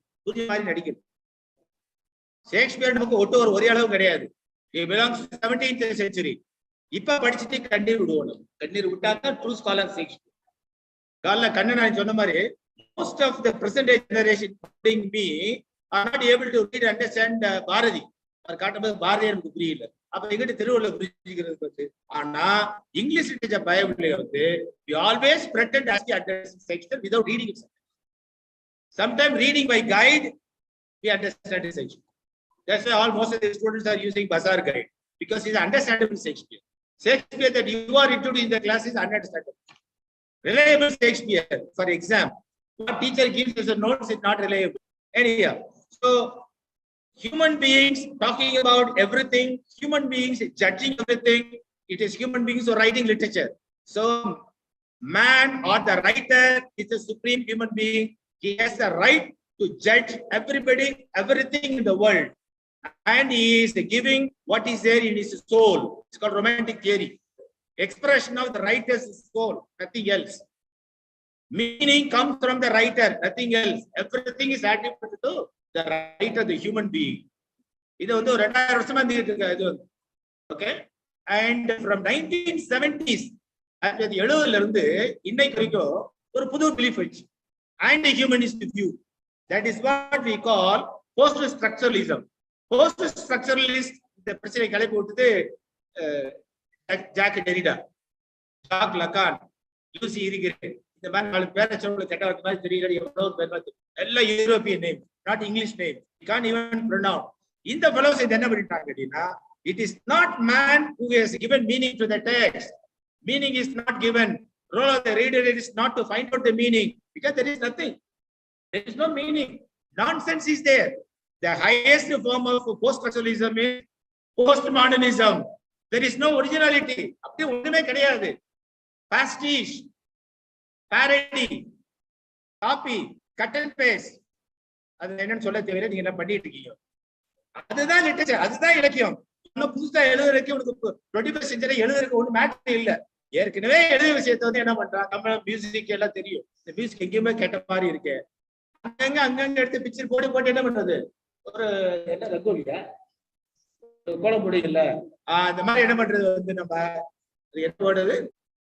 collage.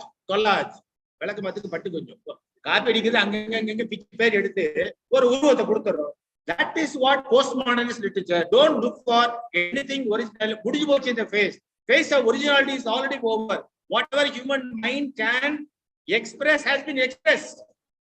Human beings 21st century are not going to express anything new. Post-structuralist. Man is not the judge of everything. Man is not speaking. Man is not writing. It is a language. It is man was replaced with the language. It is a language in me. Uses my mouth, uses my hand to speak and write. Without language, I cannot speak, I cannot write. It is a language that directs me, my mind. It is not my soul. Yeah. Humanists go, religious people go, or a commonality go. Who are Anmapati Pesa? Anmapati. Anma Inge. In the science of Uppadani, heart and luxury. Inge Sari like a pulmonologist, cardiologist board. Whatever other was, but in the so religious people are always talking about something that in this world you cannot prove. About a settlement after Renaissance. Okay, God is supreme, not here. God would have created this world, but he is not supreme here. He is supreme in his own heaven and hell. It is the owner. Okay? Supreme. When God comes during festival, we will honor him. May month April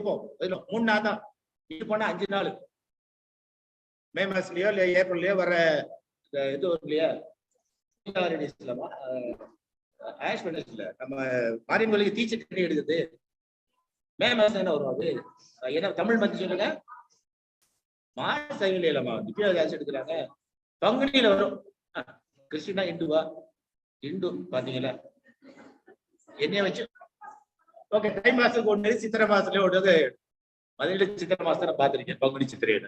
Okay, gods come, they are invited, they can stay here for 3 days or 5 days. God is a guest. Who is the host? We are the host. The Lord, we are the host. Kadal variyara, romba vaanga uttarunga, saaptீங்களா இருங்க. அப்புறம் போயிடுவோம் ஊருக்கு. God என்ன சொல்ற நீ அங்க ஓடு. அது பாத்துக்கலாம் அப்புறம். This world is governed by human beings, human mind. Your world may be governed by you. அங்க வரும்போது we become guest, you become host. இப்படி ஒரு settlement reach ஆயிட்ட western world. We will keep on doing scientific research. Another western world, rich world மாறிட்டு.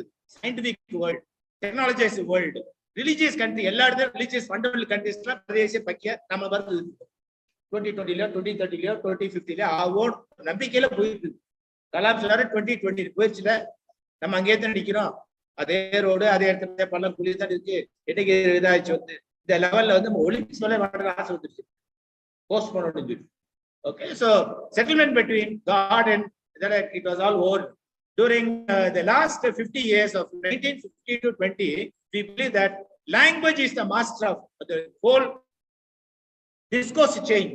It is not man who speaks, it is the language that speaks man. உள்ள இருக்க மொழி தான் உங்களை பேச வைக்குது மொழி தான் ரைட் பண்ணுது மொழிக்கு வாய் இல்லாத உங்க வாயை கடன் கொடுக்குறீங்க மொழி doesn't have hand therefore you it uses your hand to write. All credit goes to language. It is second phase. Third phase, what we call very currently one of the emerging area of investigation literature. எனக்கு தெரிய Pune university தேவை எந்த university கொடுக்கல. That is called digital humanities. Humanities, digital humanities, intersection between technologies and literature. Technologies and literature. Nee paadi, computer paadi, computer apps paadi. When if you want to read Milton, at a time you can read, understand, remember. In all humility, I say that only one book of Paradise Lost. You cannot read at a time all the 12 books and 6 of Paradise Lost and 6 or 7 books of Paradise Regained, which they never read because we are not interested in regaining Paradise. Allah illusion Paradise Lost with the prison. How we lost, how we are going to regain the prose story. Except English literature. Shakespeare has written 37 plays. You deal with only one play at a time. Human beings are incapable of handling more than 1 or 2 texts at a time. But now they have created number of apps. If you are going to use those apps, within a few seconds, they have written algorithm. They have created a certain rules that control the reading of literature. Supposing you want to know what are the major themes with which 19th century British fiction deals with. 19th century British fiction, 1 or 2 later than படிச்சிருப்பீங்க. Maybe Dick நாவல படிச்சிட்டு இருப்போம், ஒரு நாவல நாவல படிச்சிட்டு இருப்போம். And the computer in the apps இது பண்ணிட்டா within a few seconds, what are the dominant themes that have been dealt with in all the 1001 novels written during the 19th century in English? Within a second, comment கொடுத்து வந்துருது. You want to read 1000 poems written during 16th or 17th century? You don't have to read. The computer app read பண்ணிட்டு clean வந்து வெளிய கொடுத்துருது. This is the advantage of digital technologies. All written texts are digitized so that it will have a ஊருக்கு பையில எங்க ஊர்ல library பெருசா இருக்குன்னு பிஜி காலம் போய் இன்னைக்கு வந்து எப்படி கேக்குறாங்க உங்க லைப்ரரி டிஜிட்டல் லைப்ரரியா? I am in Kuala Lumpur. I want to use the special library that we have developed at American College called Skillet Center for Study Center for Indian Writing. Why should a scholar all the way from Kuala Lumpur come to Madurai to read 1 or 2 books? If you digitize all the books, if you put on website, maybe the paid one, staying there, they will all. Vice Chancellor of one of the university from Malaysia came and visited. He said, why have we wasted huge space for library? Close to the library. Convert the library into few classrooms. Friends, I tell you, within a few years, this college will be wound up, closed. It's a waste of time coming to the physical. Corona pandemic is a taught us. You can learn anything, everything. Literature, MBBS, BDS, so you cannot question the integrity of the efficiency of technology. So that is called digital. Now we have come to understand that computers cannot outperform people. But you have to, in all humility, accept that computer can think faster than human beings. Computer can perform works faster than nanoseconds. Click pano, AI chat GPT. How many of you? Oh my God, students are download பண்ணிக்கணும் assignment ரொம்ப easy. Create ready யாரா எழுதி கேட்டானா அத சொல்லுங்க வந்து. Write love poem to my girlfriend. அவ்வளவுதான். கட. Just give the name. My girlfriend name is Sujara. I am John. Write உங்களால பிள்ளைக்கு love poem எழுதி அட்டாக் பண்ண முடியல. கடகடல ஒரு light sonnet. You write some nonsense, convert it into Shakespearean sonnet பண்ணிருச்சு. இப்ப ஒரு வாரம் 2 வாரம் இல்ல, few secondsல கன்வெர்ட் பண்ணிட்டது. இது நம்ம போய் இந்த ஆப் டவுன்லோட் பண்ணிக்க, நீங்க யார் பண்ணவே இல்லை நினைக்கிறீங்க. பண்ணிக்க. AI is doing wonders. For the first time வந்து AI creature is reading news reader, not live. Okay, so that takes me to the next thing. Now it's called, what is it, green? I'm sorry, I said what technology? Digital humanities. Digital, traditional, conventional humanities, language-based humanities. Now we call digital humanities. Then Dr. Suresh now is going to take the edition books earlier. What is the interface between oceanography, ocean, sea water, not even fresh water, sea water க்கும் மனித லைஃப்ல intersection என்ன இருக்கு? நமக்கு என்ன உறவு இருக்கு? நிறைய தமிழ் இலக்கியத்துல கண்ணா நீங்க காலைல கோட் பண்ணாரு. அத ஸ்கிரீன்ஷாட் எடுத்துட்டு இருந்தேன். So what is that is not many books, 1 or 2 books only available. Blue humanities, human beings and the sea. Human beings and the sea. Okay. And now we talk about a new type of humanism called post-humanism. That comes after all these types of humanism. Okay. Now post-humanism challenges. I just give you a few ideas, then you can read my article. Post-humanism, what does it do? It challenges the traditional view of human nature. What is human nature? Humanism that human nature is being challenged. What is human nature? I told you is the measure of everything. He is the God on earth. Man is the God on earth. Man can create everything. Now man has created a new type of technology called AI, artificial. Now there is a conflict between natural intelligence and artificial intelligence. And many hospitals, doctors are not able to perform certain surgeries which robots do effortlessly, either autonomously or semi-autonomously.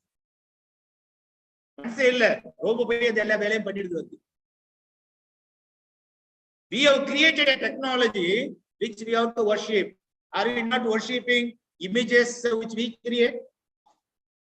Arvind, are we not worshipping Pillayar, Shiva, or ella வீட்ல இருக்கிற சொரூபங்களை கும்புறமா இல்லையா? Create பண்ண யாரு? நம்மதானே.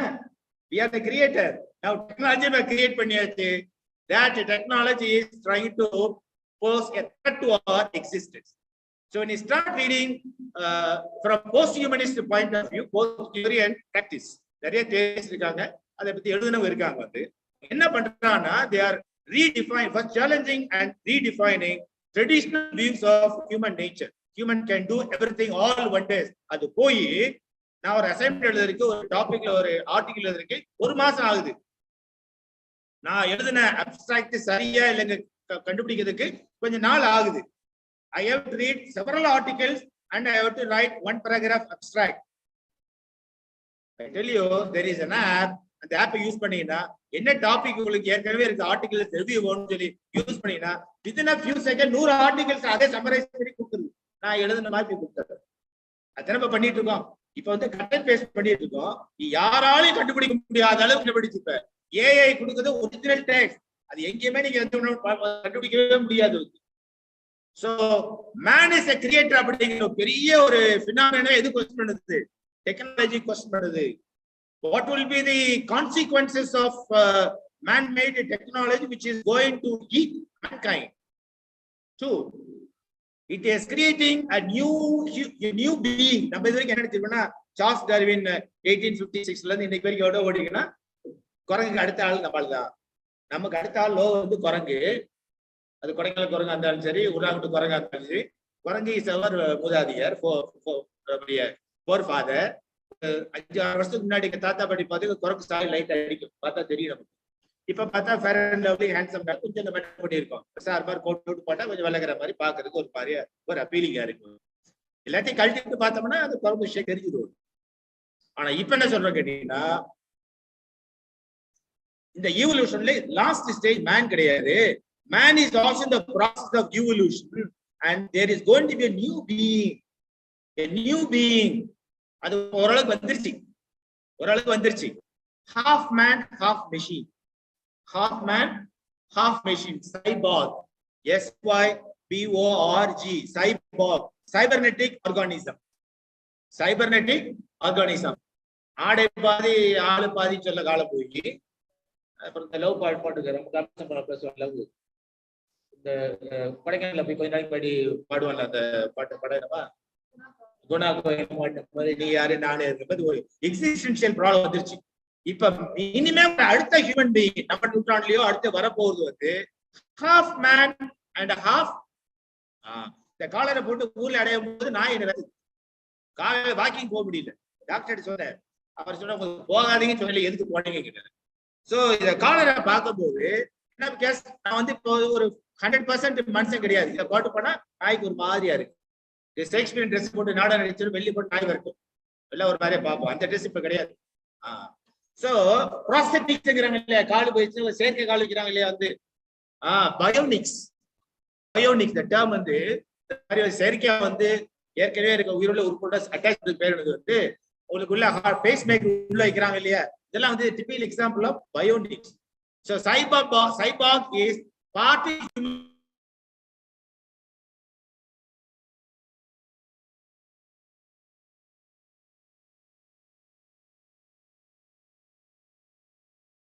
garden refer பண்ணலையா, right love poem and garden அப்படிங்கிறது garden பத்தி ஊர் poem எழுது. அடுத்து சட்டல். அப்ப நம்ம யாரு? ஒரு பெரிய this what I gave the title a threat to human existence. As a man is a threat, as a professor, as a student, as a scientist, எல்லாத்துக்குமே ஒரு threat. ஆனா நம்ம கிரியேட் பண்ணதா. So literature that deals with the interface between the relationship between humans and technology. Humans and நம்ம தான் பெருசு பேசிட்டு இருந்தோம். இல்ல ரிவர், ஸ்கை, ப்ளூ ஹியூமனிட்டிஸ்ல வர சி, இவங்களுக்கெல்லாம் வாய்ஸ் இருக்கத்தான் செய்யுது. நம்ம இல்லைன்னு சொல்லிட்டு நீங்களா பேச முடியாது, நான் பேசுறதை கேளுங்க. முத முல்க்ராஜ் ஆரம்பிச்சார். So Mulk Raj Anand belonging to Raja Parampara.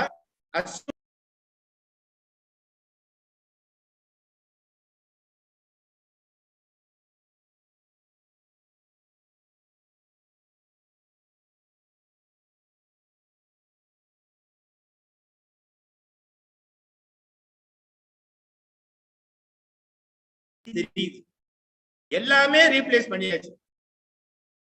Students are எல்லாமே everything is being redefined. Human identity is in question.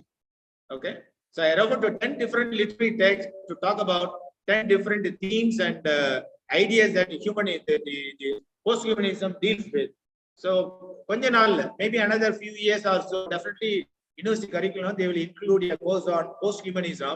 Then you will gradually lose your faith in the so-called canonical humanism, or even கொஞ்ச நாளைக்கு முன்னாடி வரைக்கும் போஸ்ட் ஸ்ட்ரக்சர் நம்ம பெருசு நான் நினைச்சிட்டு இருப்பேன். அதுக்கடுத்து ப்ளூ ஹியூமனிட்டிஸ் வந்துச்சு, அதுக்கப்புறம் என்ன வந்துருச்சு, இப்ப you have post-humanism. So you all belong to a new era called post-humanism, where we are being redefined. Human beings on earth are redefined by technology. Technology பத்தி நம்ம தப்பா நினைக்கவே கூடாது. ஏன்னா அது அப்படி நினைச்சிருந்தாங்கன்னா போய் உடனே என்ன பண்ணிடணும், டெக்னாலஜி மன்னிப்பு கேட்கணும். கடவுள் மன்னிப்பு கேட்காது, டெக்னாலஜி மன்னிப்பு கேட்கணும். நிறைய வீட்டுல parents institution mobile phone use பண்ணாங்க, அவங்க மன்னிக்க முடியாத குற்றம் they committed. And when you say that நாங்க வந்து artificial intelligence AI ChatGPT இது வரைக்கும் நாங்க டவுன்லோட் பண்ணலன்னு சொல்றது அனதர் மன்னிக்க முடியாத குற்றம். எப்படி இந்த செஞ்சோன்னு நீங்க தெரியாம இருக்கு தெரியல. அதை பத்தி இன்னொரு செஷன்ல வந்து டாக்டர் இவர் நினைக்கிறேன் Karthikeyan is giving a lecture. Okay, so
Hello,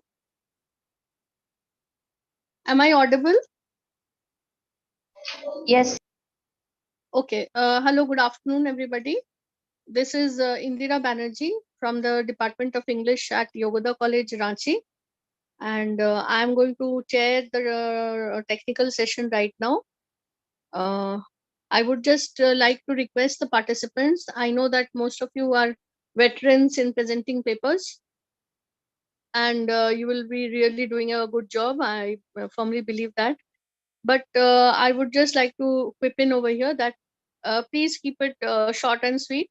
Do not exceed more than 3 minutes because we have a large number of presenters. At the end of 2.5 minutes, I will just give you a reminder that you have to wind up.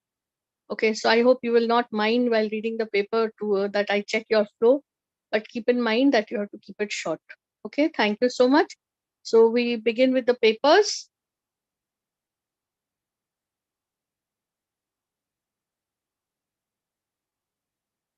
The first presenter is Rasaiya Devendran, who is a teacher at Yuva Tamil Mahavidyalaya, Valappana, Sri Lanka. I request Rasaiya Devendran to kindly begin presenting the paper. Good afternoon, madam. Can you hearing me, madam? Yes, you're audible. Please start. Good afternoon, all of you. A biggest problem in Sri Lanka, basically the primary level, the research topic is slow learners in mathematics in addition and subtract at primary level education. So research problem is a student faces a lot of problem when the learning process, especially slow learners, primary children are trouble in their mathematics process such as addition and subtract and multiplication and division. That is the main problem in primary level in national wise in Sri Lanka. According to Work Armor 2004, learners struggle to meet the academic demands of all the subjects, but learning the concept of mathematics in more challenges for slow learners to die to the abstract nature. As the problem, the researcher found a lot of materials and information from the any other research books. Example, Kumari and Vyas 2002. They are indicated the research problem. One of the problems related to the researcher's problem. So the present study deals with the inequality by the focusing on mathematics learning difficulties and slow learners, especially at primary level education. So this article is related to the researcher's problem. The second one is Devarasa Mugundan. He's Open University, one of the professor. So he indicated one of the research problem, mathematical errors of primary students, mathematical errors of primary school students. So this problem is indicated 4 main problems in primary level mathematical errors of the students, especially addition and subtract and division and multiplication. So as the information, the researcher found the main objective of research to explore the slow learners of mathematics of addition and subtract at primary level education.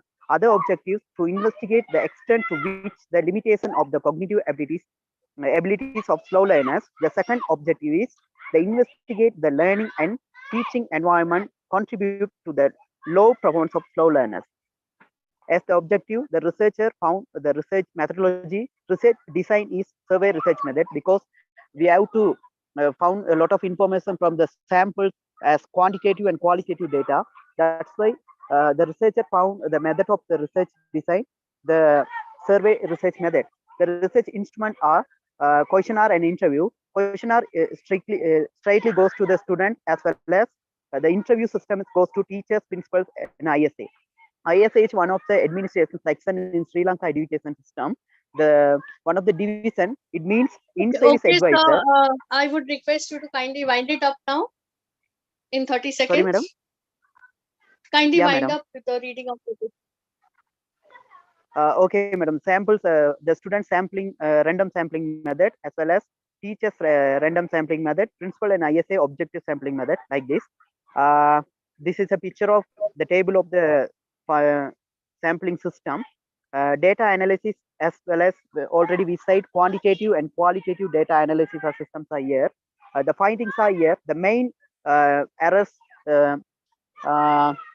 prepared by the student, especially careless errors, randomly errors, and systematic errors are 3 main things. The systematic error is the very important thing of the slow learners. Especially the systematic errors are remembering errors, direction errors, symbol errors, and zero errors are main thing of systematic errors from the students. The analysis systems, the percentage of okay, sir, thank you so much. I'm sorry to cut you short. Thank you so much for the paper. Okay, thank you, madam.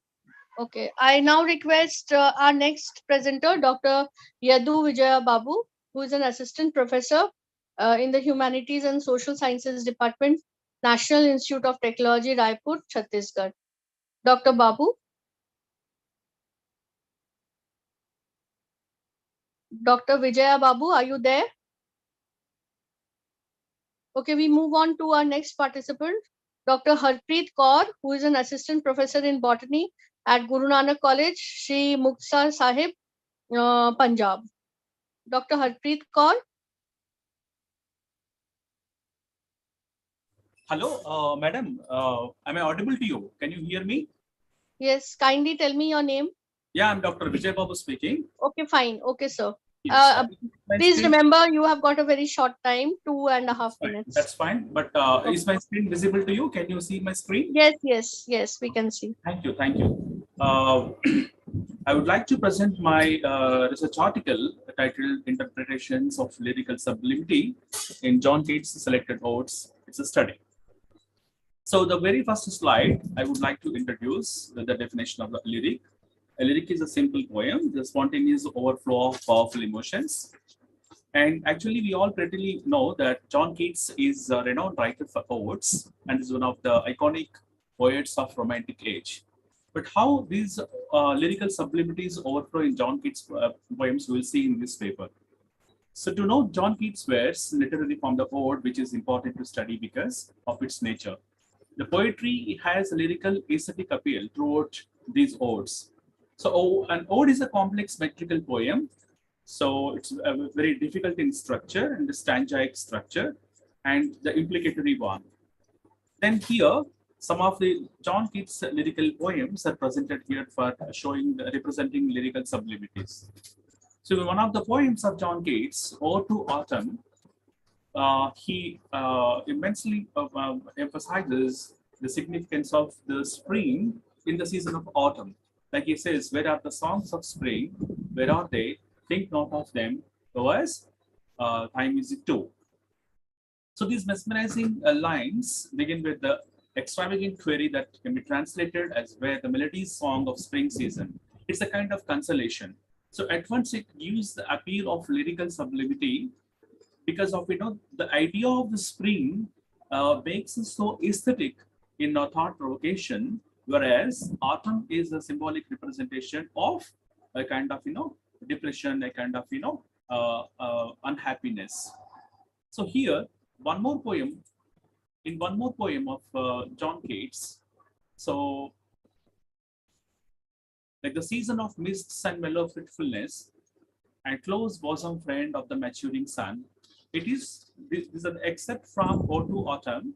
So it is true that maintaining a healthy balance between happiness and melancholy, joy and sorrow, the vines that run around the thatch eaves are loaded with fruit, which is essential to life. The high priest's meditative appearance of treating everyone quality is reflected in the emotional desire of maintain light and shadow. So similarly, the concept of beauty and truth and negative capabilities are most catching philosophies of John Keats. So especially the tagline of beauty is truth is somewhat actually representation and manifestation of lyrical sublimities. Just like a season of mellow fruitfulness and mists. Not only okay, thank you so much, sir. I'm sorry to cut you short. Kindly wind it up in 20-30 seconds. Oh, okay, fine. I would like to just conclude. So finally, Keats' poems exhibit poetry exhibits a wide variety of sensory experiences. Adamant that sensory experience leads to the truth. He thoughtfully studies his literary subjects while also delving deeply into his own identity. So something I would like to add a few lines of negative capability that John Keats says the mode of balance in which Keats treats the realities of life in an equal manner. So with this, I would like to conclude because I have prepared some lengthy PPT due to constraint of time. So paucity of time, I couldn't explain all these things. Okay, fine. Hope you have understood lyrical sublimities from John Keats' poetry. Okay, thank you so much, sir. I'm so sorry to cut you short. Your paper was really good. I now move on to our next presenter, Dr. Harpreet Kaur. Dr. Harpreet Kaur, Assistant Professor in Botany, Guru Nanak College, Punjab. Yes, ma'am. Yes. Okay, fine. Please continue presenting your paper. Just a minute. Ma'am, you've got 2.5 minutes. Okay. Just a minute. I'm sharing my presentation.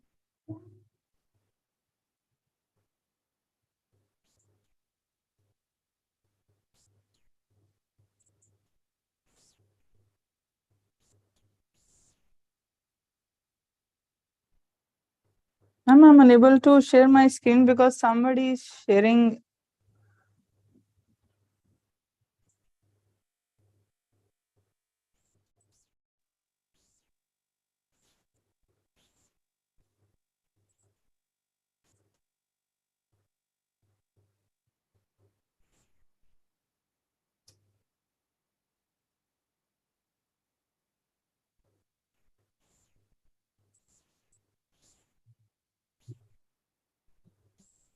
Dr. Vijaya Babu. Yes, I'm sorry, Dr. Vijaya Babu. Yeah. Are you Hello? there? Kindly, please stop your video. The other person isn't being able to present on the screen.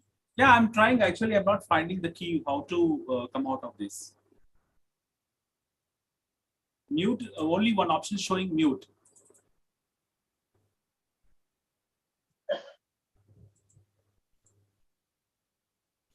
Can you end my presentation from your end? Can you close my presentation from your end, please?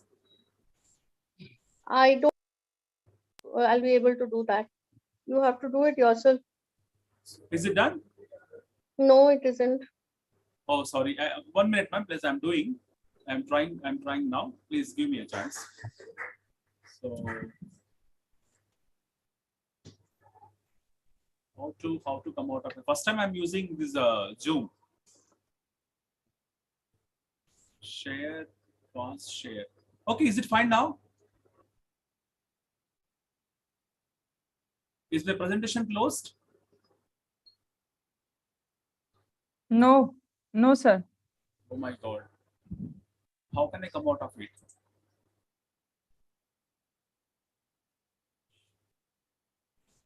Okay, fine. I have stopped sharing. Hello? Yes, sir. Yes, sir. Okay. Is this okay now? Thank you. Yes. Ma'am, you can go ahead now. Yes. Just a minute.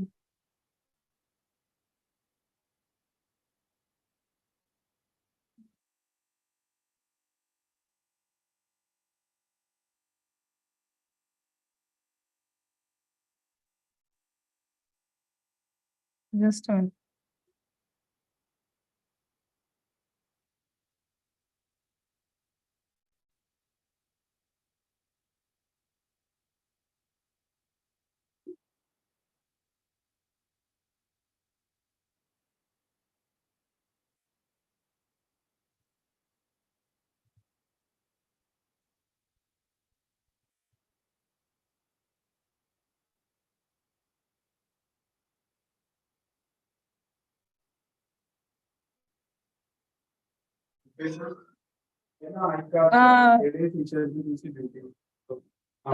Ma'am?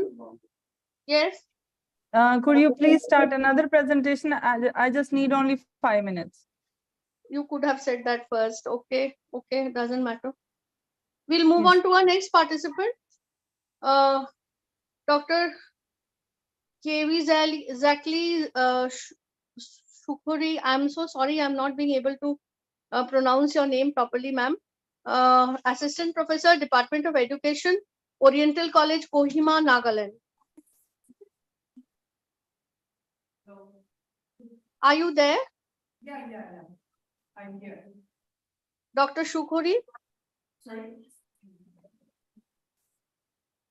Am I visible, ma'am? Imshin? Yeah, I'm Imshin. Okay, fine. Okay, please continue with your presentation, ma'am. You've got 2.5 minutes. Okay, thank you. Okay, I'm presenting on the topic significance of feedback in learning and teaching. This is a joint paper by the Department of Education, Oriental College, Kohima. Feedback is an important part of learning, teaching, and assessment. The term feedback is used to describe a supportive information or criticism about prior action or behavior from an individual. The methodology of the study is descriptive in nature. The necessary secondary source data was collected from the website, including those from the journals and other articles. Now, why is feedback important?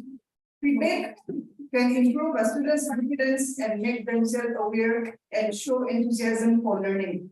For the teacher too, the more feedback he gathers about his teachings, the more he can make informed changes that will be beneficial to both the students and the teachers. When to give feedback?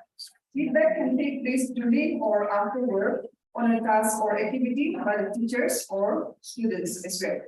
The feedback mode. Feedback can take many forms such as oral, written, direct, indirect, peer, and self-assessed feedback. There are 3 types of feedback: positive feedback, negative feedback, and constructive feedback. Feedback tips. Give feedback out of genuine desire to be constructive not to hurt. Number two, describe exactly what was done well and or what could be improved.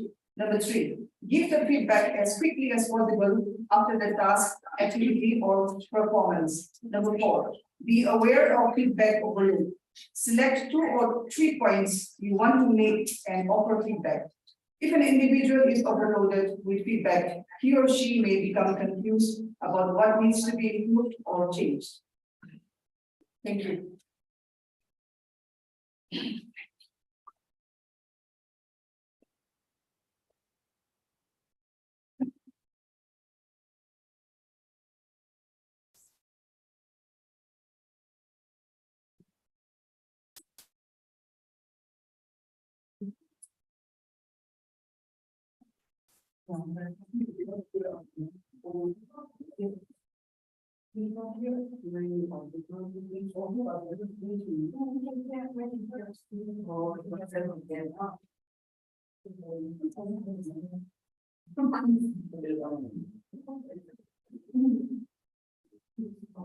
Responding.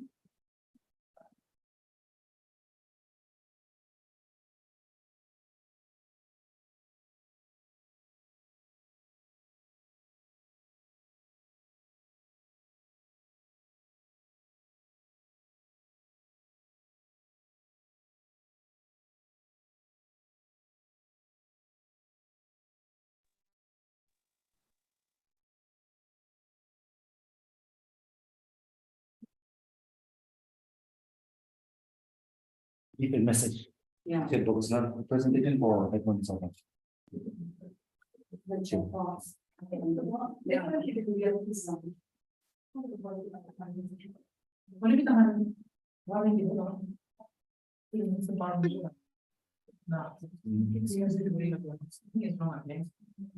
Maybe net book, Maybe.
I'm sorry to leave in between due to some problem.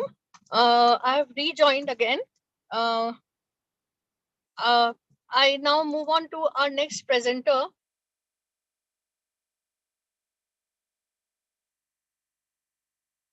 Dr. Mahabani Kikon. She is a research scholar, Department of Economics, Nagaland University, Nagaland. Miss Mahabani Kikon, are you there? Yes. Yeah. Okay, you can start your presentation, ma'am, and you've got 2.5 minutes, okay? All right. Good afternoon, everyone. Today I will be presenting on a topic, recent trends and potential of tourism in Nagaland. Tourism is a major contributor to the economic growth and development of many countries, and popular tourist destinations often include wide-ranging activities and businesses defined to cater to the needs of the travelers from other parts of the world. According to the India tourism statistics in 2022, number of foreign tourist arrivals in India was 6.19 million, while the number of domestic tourist visitors to all states, union territories was 1,731.01 million. As per Nagaland Economic Survey 2022-23, reports published by Directorate of Economics and Statistics, 48,413 domestic tourists and 1,026 foreign tourists visited Nagaland. The data findings and analysis indicate increasing number of domestic and international tourists traveling to the state. The number is more, especially during Hornbill festivals. Likewise, the demand for homestay accommodations have also increased rapidly from 48 in 2020 to 64 in 2021 and 66 in 2022. Homestay accommodations, cultural festivals, and tourist villages play a vital role in promoting ecotourism, thereby tapping into the potential of tourism sector of Nagaland. Average growth rate of funds allocated for Hornbill Festival by the government of Nagaland from 2010, 11, and 2023. I'm sorry to cut you short, ma'am. Kindly wind up, ma'am. I'm almost done. At rupees 603.94 lakh, while the compound annual growth rate (CAGR) was calculated at 41%. In conclusion, the results from the objectives show that the concept of ecotourism is also picking up in the state through emerging circuits like Hornbill festivals and homestay accommodations. Likewise, the selected tourist villages also encompass the principles of environment conservation and education, sustainability, cultural promotion, heritage preservation, experience, and economic benefits. Thank you.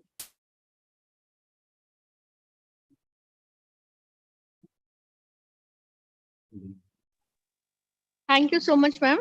I call upon the next presenter, Dr. Ruvutono Ruth, Assistant Professor in the Department of Political Science, Nagaland, to kindly present the paper. Good afternoon, everyone. My paper is on. Yes, ma'am, you've got 2.5 minutes, ma'am. You've got 2.5 minutes. Okay, ma'am. My paper is on a study of the significance of traditional areas knowledge covering Kohima in the past and present times. The objective of this paper is to understand the significance of the traditional village in Kohima village, and the methodology used is primary and secondary sources. Kohima village is considered as the second largest village in the Asian continent. It is an uncommon Nagaland village occupying the northeastern part of the Kohima district of the Indian state of Nagaland. The inhabitants of Kohima village are known as Keviye and they speak Kevi dialect. The village has a population of 15,734 according to 2011 census of the government of India. The village is patriarchal in nature and it is headed by the patriarch. The village is built upon 7 mountains, surrounded by 7 lakes, and has 7 traditional village gates were constructed along the village. Before the coming of the petitioners to the Nagaland hills, Keviye, like all other Nagaland tribes, practiced headhunting. Hence, there was always tension between different villages. So villagers built traditional village gates known as karu to protect the villagers from the enemy. The karu had to be made from the trunk of a single large tree, and such a tree is found only in the deep forest. When the tree is found, the village patriarch first strikes the tree with his matchet. After that, other men take turns in cutting down the tree. Once the karu is carved out from the trunk of the tree, to bring it to the village elders seek the blessing from Mother Nature by offering a rooster to the stump of the tree as a sign of exchange for the tree. Then Men in traditional attires will pull the cargo to the village, after which some men will carve out different images such as celestial bodies have spears and matches, cows and roosters on the cargo. The celestial bodies signify that the village will be populous like the celestial bodies.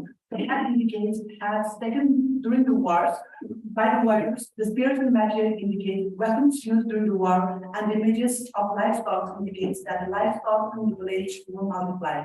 In the past days, the cargo was used or to serve as a strong of protection for the villagers from the enemy during the war, and as a welcoming gift to the guests from other villagers during the peacetime. Even to this day, the cargo has political significance in Kohima village in the form of demarcating territory of the village to outsiders, as well as an opening arm to other guests to the village. Thank you.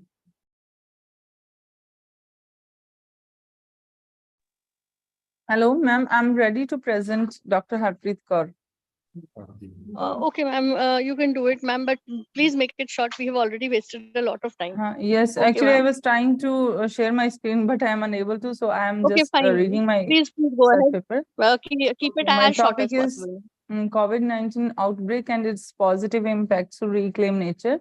So the novel coronavirus disease 2019 has emerged in Wuhan, China, from when symptoms of the respiratory infections followed by the pneumonia was reported in majority of the people. Subsequently, this outbreak has impacted the whole world.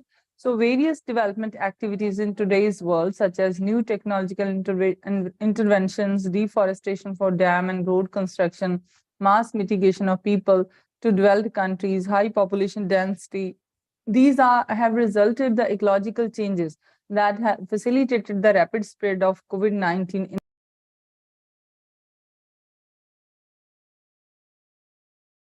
several countries have declared a state of emergency.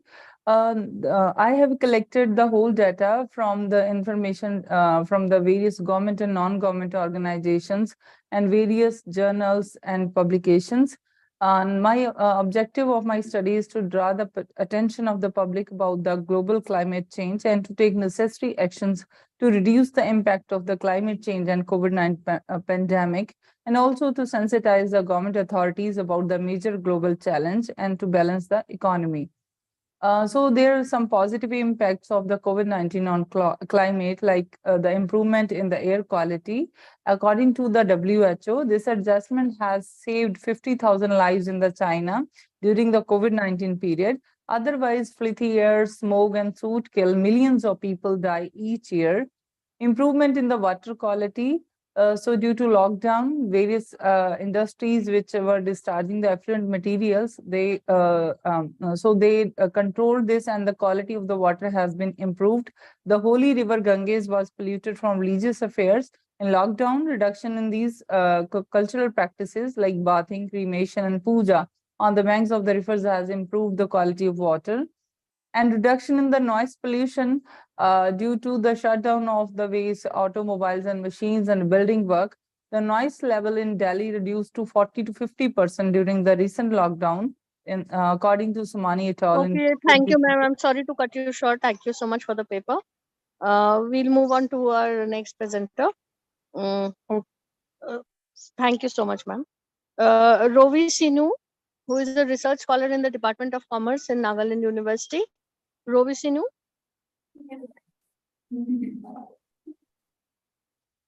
Yes, kindly present your paper and wind it up within 2.5 minutes. Yes, ma'am.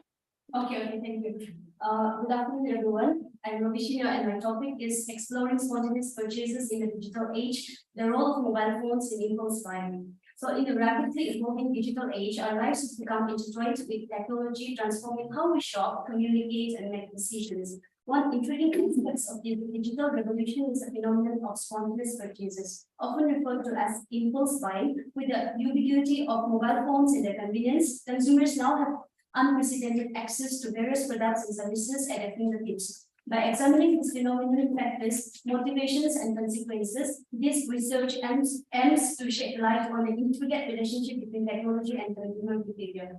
The objectives of the study are to understand the concept of spontaneous purchases, to examine the influence of mobile phones to identify factors triggering impulse buying to explore mobile shopping apps.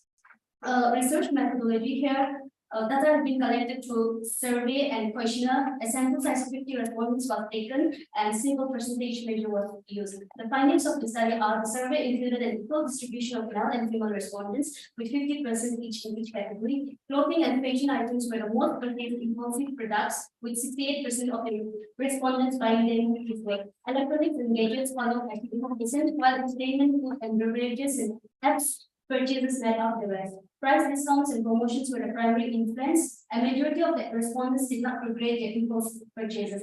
Amazon, Flipkart, and Myntra were the top platforms for making impulsive purchases. Mobile wallets were the most commonly used payment method, followed by credit cards and debit cards. Thank you.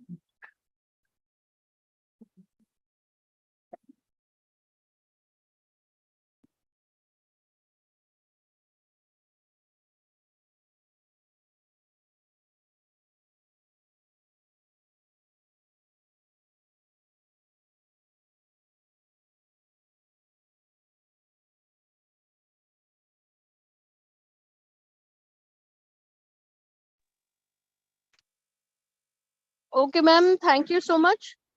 We are moving on to our next presentation. I'm sorry to cut you short.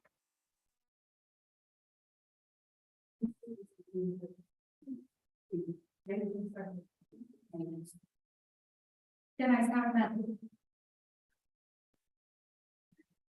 I'm sorry, ma'am, your time is up. We move on to our next presenter, Loli Binu, Department of Philosophy, Oriental College.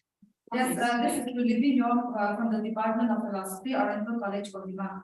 I will be presenting on the topic based on philosophy of culture, which has the title, The Purpose and Significance of Metropole, a traditional public resting shade of the Antony Naga of Kohima village. Public places occupy an important role in every culture, which serves as a purpose for the community to gather, interact, and exchange ideas. The present paper intends to rekindle the philosophy behind the Metropole, a traditional public resting shade of the hell, a clan-based unit of Kohima village. Kohima village is the second largest village in Asia of the Kohima district, inhabited by the Andamis, which is the capital of Nagaland, the 16th state of the Indian Union. Kohima village comprises of 4 khels, Tindi Mikhel, Satuni Mikhel, Lakatu Mikhel, and Kochachu Mikhel, where all the other 3 khels call the resting shade as a chakru, but the big khel calls it as the Metropole, which has the same name. This study is conducted in detail through primary sources of unstructured interviews. Angami villages are built on the summit of hills where the fields of heavy cultivation fall below the village or outside the Karu, the traditional village gate. The field stretches several kilometers away from the village, so Metropole became a necessity for which would serve as the purpose of resting area for the people going and coming back from their fields. It also served the purpose as a shelter during rain and storms, during wars and shelter for soldiers, during unfortunate times such as the death in the village where merrymaking is forbidden as a mark of respect for the dead and the buried family members. The deer groups gathered at Metropole for the merrymaking. When large animals are hunted, rituals will be conducted at Metropole, or some animals are forbidden inside the Karu, so Metropole serves as a common gathering place. People keep their harvest at the Metropole to relieve their loss, as well as with the belief that harvest will be bountiful to be carried the next evening. It is common property for everyone in the village, so during the construction, it is the obligatory duty of all the members of the village to help in working, as well as to provide the necessary resources. In Dikhel, Kohima village, 2 Metropole stands, Mkhicha Metropole on the east and Zicha Metropole on the west, which are renovated by Pebis, that is a peer group. In modern times, the Metropole can be compared to a rest area or a waiting shed where people rest from their long journey or walking a long distance. Today, cultural values are losing their significance, so through this research, it is thought that more in-depth study can be conducted to preserve and promote the importance of traditional values. Thank you. Thank you so much, ma'am. May I call upon our next presenter, Sedhe Vinu Kire, Assistant Professor, Department of TNED, Oriental College, Kohima, to present her paper. Good afternoon, ma'am. Good afternoon, everyone. Good afternoon. Please keep it short. Thank you so much. The title of my paper is Role of Women in the Traditional Angami Society and its Changes. The Angami tribes traditionally are habitats of central and southern parts of Kohima, the capital district, and parts of the Dimapur district of Nagaland. There are more than 70 Angami villages. Since ancient times, the role of Angami women is regarded as an integral part of the society. The general economic activity and the main source of livelihood is agriculture. Women are respected for her role in domestic sphere and rituals pertaining to agriculture. The coming of Christianity and education in the Angami areas around 1878 marked the beginning of modernization and the upliftment of women's role and status. It has transformed the Angamis from illiterate to literate, primitive to modern. Women are initiator of festivals. She is also the family weaver, peacemaker, good homemaker, and home manager. This paper briefly highlights the traditional significant role of women in a patriarchal society of Angami and the cause of its changes. Its purpose is to recontextualize the importance and worth of women's life and embrace the natural difference of each gender and fabricate a society free from clutches of gender bias. The role of Angami women in the festivals are related to cultivation. Cultivation is related to cultivation and festivals are related. Thank you so much, ma'am. Thank you so much for your presentation. We move on to our next presenter. VK Keritsi, I'm so sorry if there is any mispronunciation. The names are quite unfamiliar to us, so I apologize. VK Keritsi, Oriental College, Kohima. Okay. Hello everyone. I'll be presenting on the topics study of tangerine pest in Rosma village, a survey. So this study was conducted to identify and understand the damages in life cycle of the tangerine pest of Rosma village. The objective of this study is to create awareness among the local farmers about the impact of pests as they are usually ignored and to understand their traditional prevention methods. So Rosma village, with a little over 600 families, more than 400 families are involved in tangerine farming and located about 12 kilometers from the state capital Kohima student at the study site.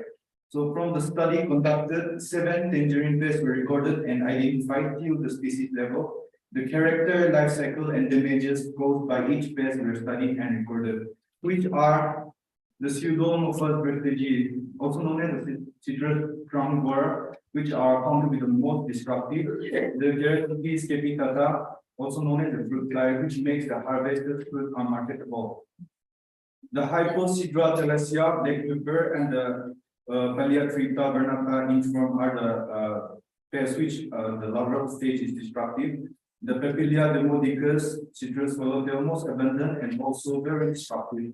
The Pesotriticillinus, very rare pest according to the locals, and the Gradotelpa orientalis more cricket. These pests tunnel its way through the roots and eat them, also causing landslide through the process. So, because of the cold weather, the pest was less active and less in quantity, but it is long now with the rapid climatic change. Overall, most of the pests recorded are mostly seasonal pests, only found in some few months of the year. This may be because of the unique climatic condition. Thank you. Thank you so much for being so punctual by yourself.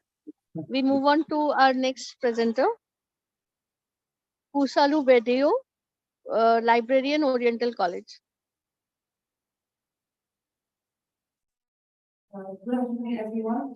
I am Bodhi, about to present on the topic of library automation. So, in the broadest and simplest sense, library automation is the implementation or employment of automations for applications for library services. Library services require a series of works like activation, that is preparing of books, cataloging, classification of each book into your own subject numbers and circulation, etc. So this paper attempts to give a simple and clear concept of library automation, its importance, and a brief history of integrated library management system, and the basic knowledge of integrated library management system, and the basic process and steps that will be required for library automation. With the automation of any libraries can offer quality services and also help make information more exhaustively and effectively and improve and wider information retrieval for users. Thank you.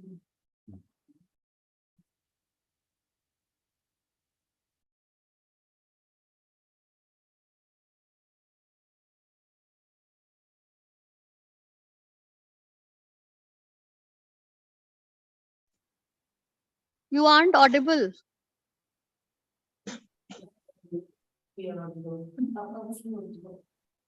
Okay, we move on to our next presenter,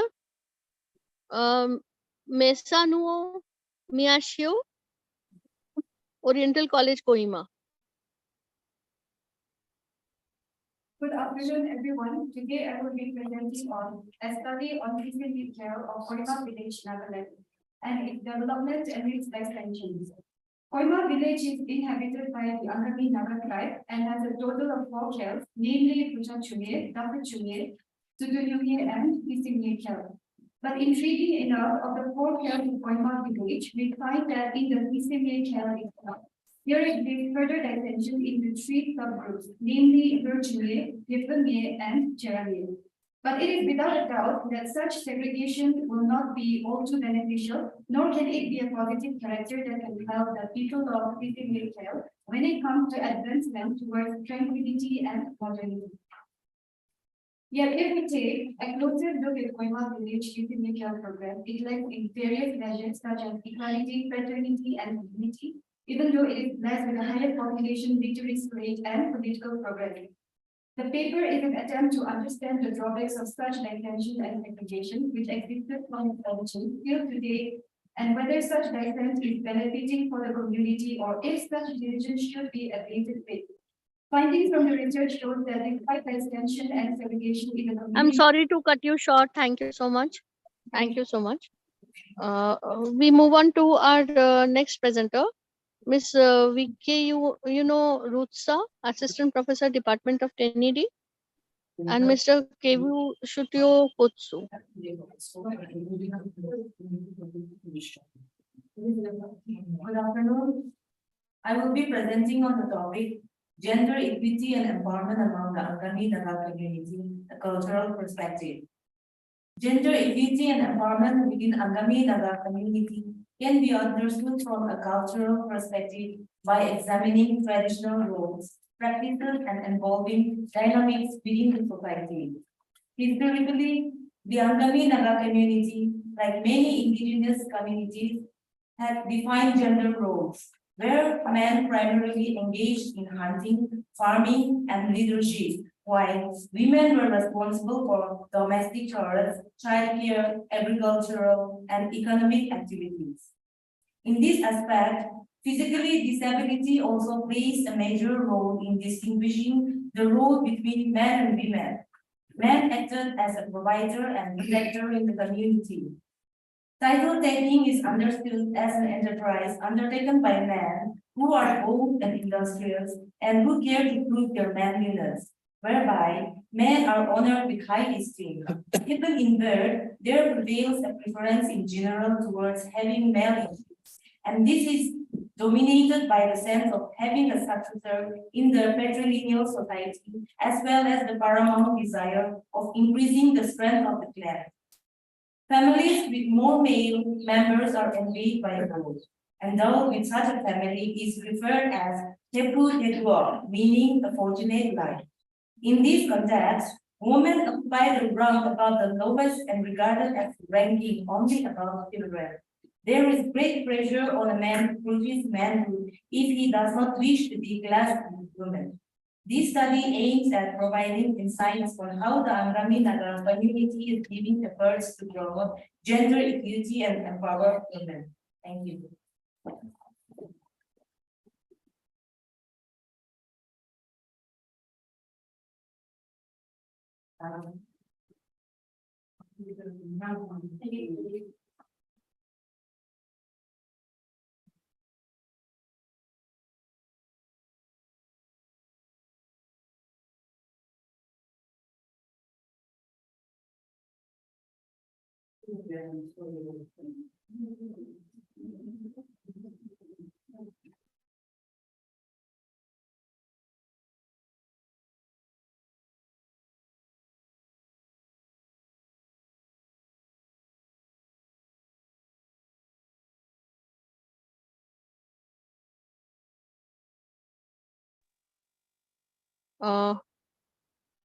I now request Shivani Murray to come, Vice Principal, Administration, Department of Political Science.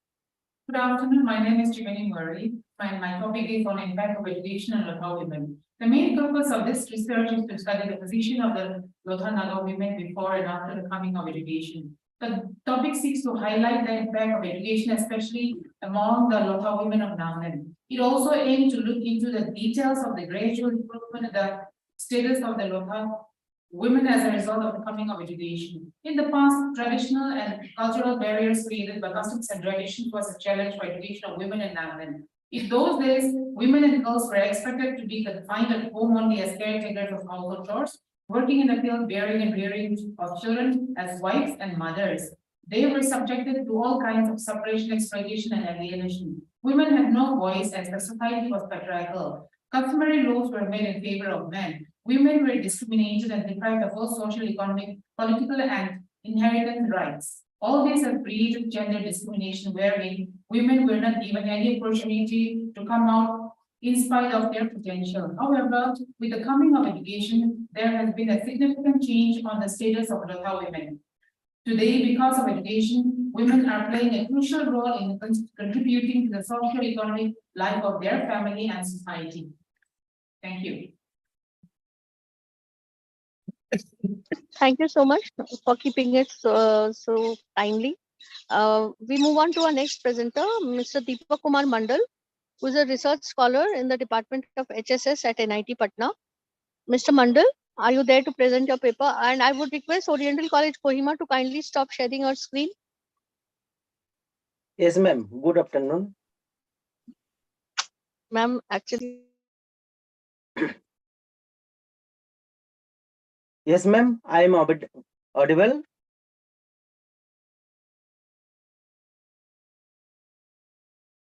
Ma'am, I am audible. Yes, you are audible. Kindly present your paper. Okay. Thank you. My paper title is Unrevealing the Silent Streams of Permanent Partition, Trauma and Trauma into Fiction. India and Pakistan had to make significant the sacrifice for freedom from British rule. No signal view can accurately capture what transpired in 1947. Heritage from the partition is abundant and the frequently replicated nationally and locally. The British divine and rule strategy and the shared tragedy between Hindu and Muslim did not cause partition. The partition of India is regarded as the most significant event of the 20th century. There is a profound silence regarding women who made up half of the population, unrooted, murdered, and the degraded during partition. In this essay, I will concentrated of Amrita Pitam Pinjar, who's the protagonist Paro, from the despite the pain and agony of partition. Although several authors have been the demystified the partition, Amrita Pitam is the first of to the examine partition from a woman the perspective. One of the darkest period in the history of South Asia and the entire human race in the 1947 split of India and Pakistan. The women in the particular the found the occurrence, the traumatizing Generally speaking, trauma describes the repeatedly, the implicitly, the wound on the body. Women made up about half of the despite the population, even though they are assaulted, slain, and the discredited the throughout of the partisan. The three remains and profound the silent over the woman the situation in Punjab. Thank you Thousands so of much, women. sir. Thank you so much. Okay, I'm okay, okay, sorry to ma'am. cut Just short this 10 interesting seconds. presentation. It was really very interesting, but I have to cut you short. Thank you so much. Okay, okay, okay. We move on to our next. Okay, okay, ma'am. So Thank you. I have to move on to our next presenter. We have already wasted a lot of time. We move on to our next presenter, U. Vijaya Sarthi, who is a PhD scholar in the Department of English at Annamalai University, Tamil Nadu. U. Vijaya Sarthi, are you there? Yes, ma'am, I am here. I will present my paper. Oh, very good afternoon. Okay.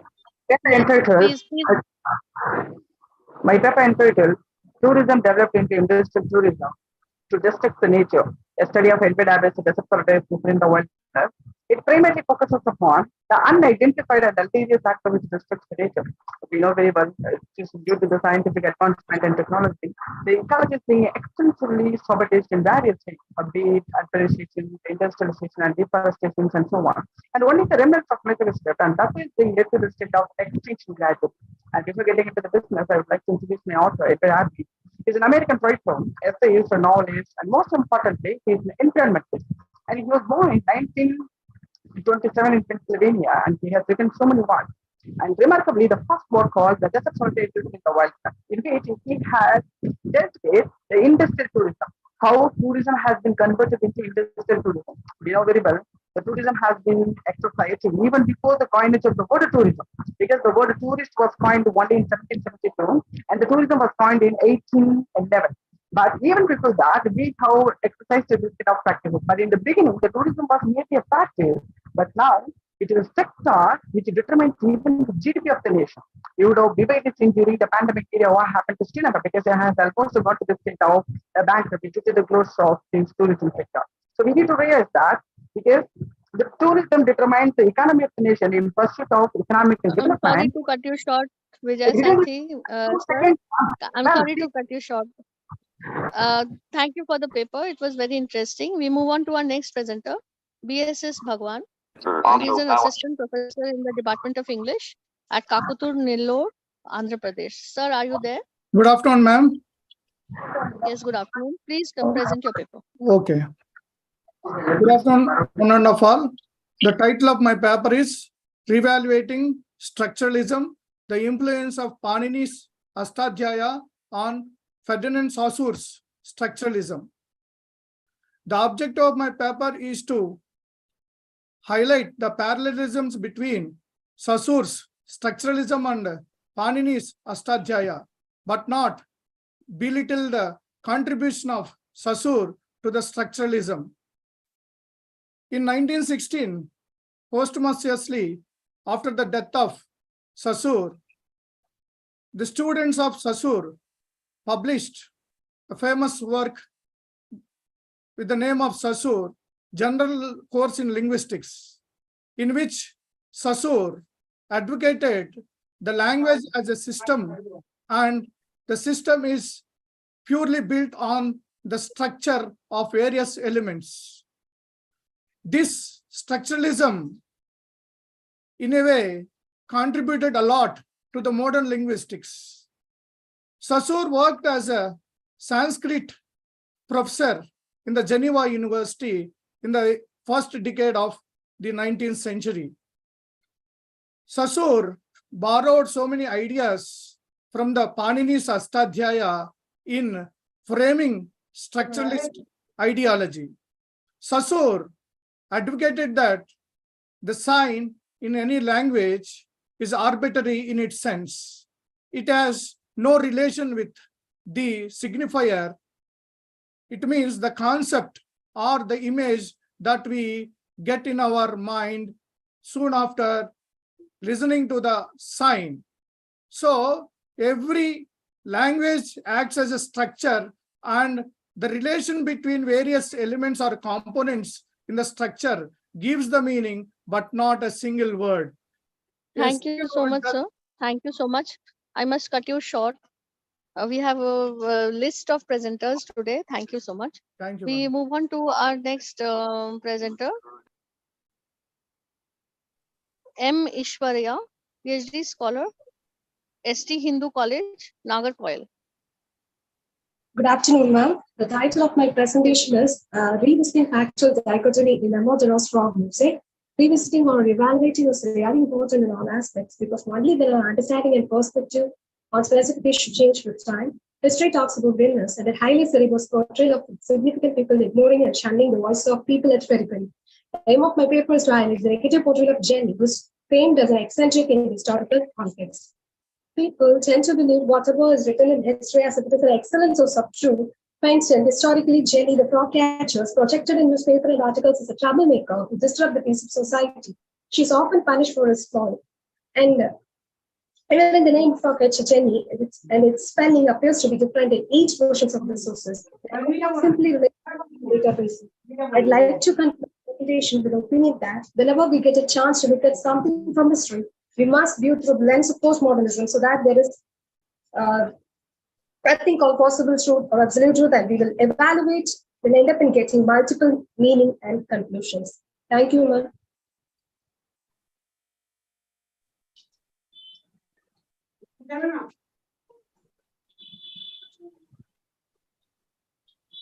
Thank you, ma'am. We move on to our next presenter, Priyanka Loni, a research ma'am. scholar. Okay, kindly present your paper, ma'am. Okay, good afternoon, everyone. This is Priyanka Loni, and my title of my paper is The Plethoric Rise of Indo-English Literature in Pre-Independence Epoch and its Tribute to Indian Society. Before the arrival of Britishers, English was not familiar or not known to anyone. Indians have the literature in their own regional language since 5,000 years or more. Example, the longest epic of the world, Mahabharata and Ramayana, are from the Indian subcontinent. Every regional language has its own vocabulary or derived from their mother language, that is Sanskrit. So by saying this, we can define or say literature is a true reflection of the society, irrespective of language. Literature has been a vast and vital influence on it. Without literature, the person cannot express his ideas or share his feelings to anyone. Indian literature or the language, English language itself came from the Britishers from 200 years ago, consisting of just 26 letters, and have done drastic change to the Indians and led to the creation of wonderful Indian English literature environment across the India and globe since its birth. Thus, India became the kind of testing ground for the launch of English literature in the classroom at the time when the English universities Thank were you so much, still. ma'am. Sorry to cut you short, ma'am. We are really running short of time. Okay, We move on to our next presenter, T. Anisha, PhD Research Scholar, Department of English, Nesamony Memorial Christian College. Are you there, ma'am? T. Anisha. Our next presenter, Abhirami B, Research Department of Computer Science, Sri R. Ramasamy, Naidu Memorial College, Sattur.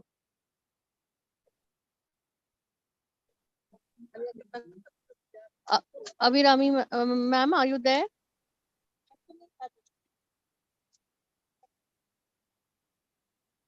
Yes, ma'am. I'm here. Kindly May I present your paper, ma'am. present my papers, ma'am.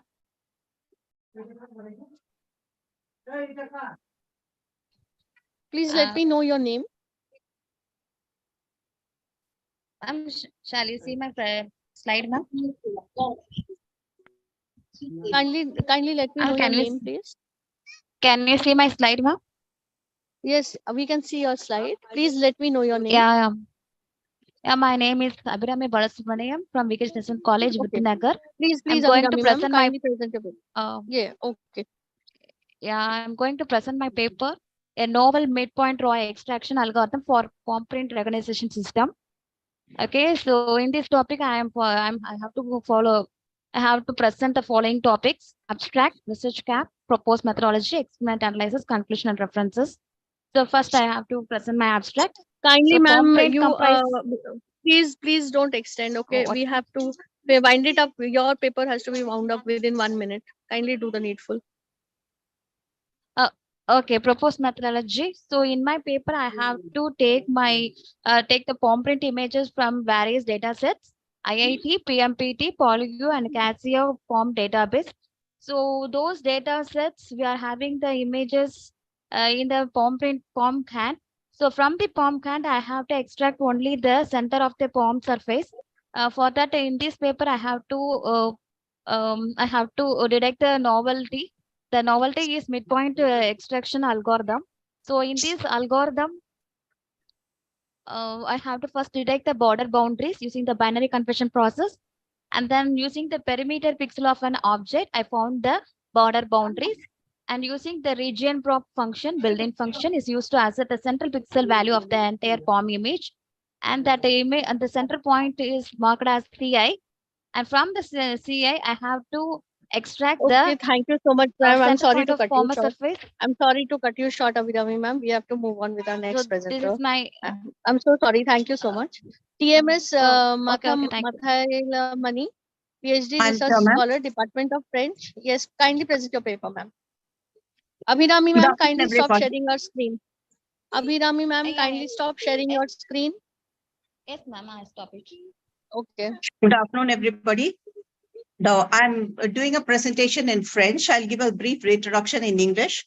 Le Petit Prince, the by Saint-Exupéry, translated as The Little Prince in English, explores the world through the eyes of the child. It is apparently a children's book, but it carries philosophical and existential themes that resonate well with young and old. The Little Prince offers insight into a child's mind. He has a boundless imagination, an incredible level of curiosity, is totally innocent and open-minded, and he experiences a wide range of emotions. He seeks to understand the deeper meaning of life, and he craves for and values friendship and human relationships. In this book, Saint-Exupéry invites readers to revisit the child within themselves. Now I switch on to French. The title is En enfant bien singulier, Le Petit Prince de Saint-Exupéry. Saint-Exupéry, un écrivain et aviateur français, a produit une des œuvres les plus célèbres de la littérature mondiale, Le Petit Prince. Publié en 1943, ce livre est devenu un classique. Nous y trouvons les thèmes profonds et universels. Thank you so much, ma'am. Sorry to cut you short, ma'am. We have to move on with our next presentation. Thank you so much, ma'am. Thank you. We move on to, thank you so much, ma'am. We move on to our next presenter, Pinu T, Assistant Professor of English, Chennai Institute of Technology, Chennai. Vinu T. Yes, ma'am. Am I audible? Yes, you are audible. Kindly present.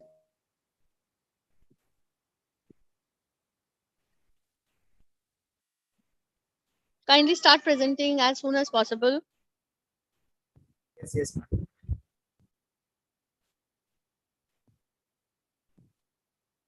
Vinu T. So, I hope my screen is visible. Okay. The title of my presentation is The Efficacy of Theme-Based Vocabulary Learning in Augmenting the Communication Skills of ES Learners and Group Discussion. Am I audible, madam?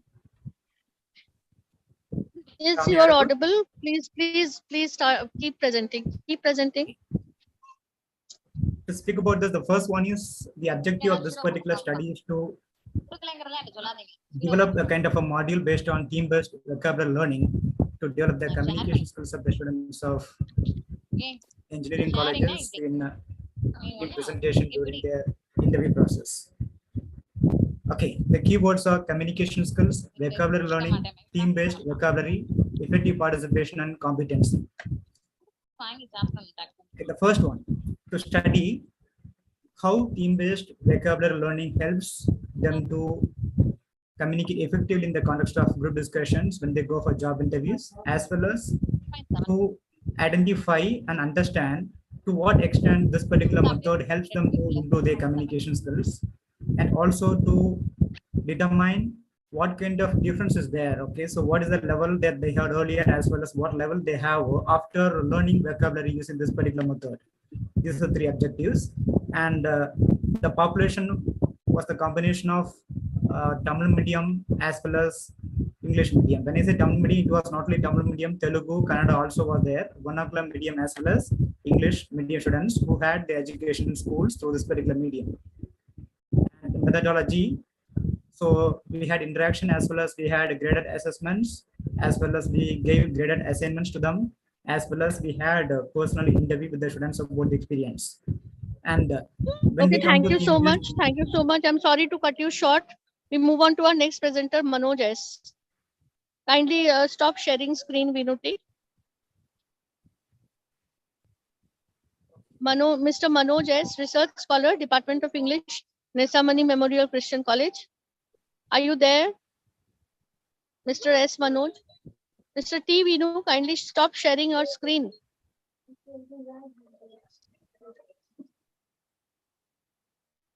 Mr. S. Manoj? Okay. Are you there?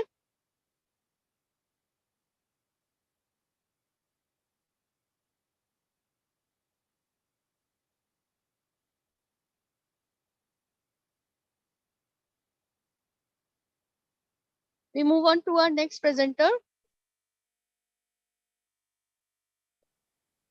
J. Jennifer. J. Jennifer, are you there? Yes, ma'am. Kindly present your paper as fast as possible. Okay, ma'am. Thank you for giving me this opportunity, ma'am. My topic is leveraging artificial intelligence for enhanced school and college education. The use of artificial intelligence in modern educational system is transforming both from a kindergarten to the 12th grade students and post-secondary education. The importance of roles that artificial intelligence plays in providing educational result is examined in this abstract, with a focus on how it might be used to enhance individualized instruction, boost office productivity, and create inclusive works environment.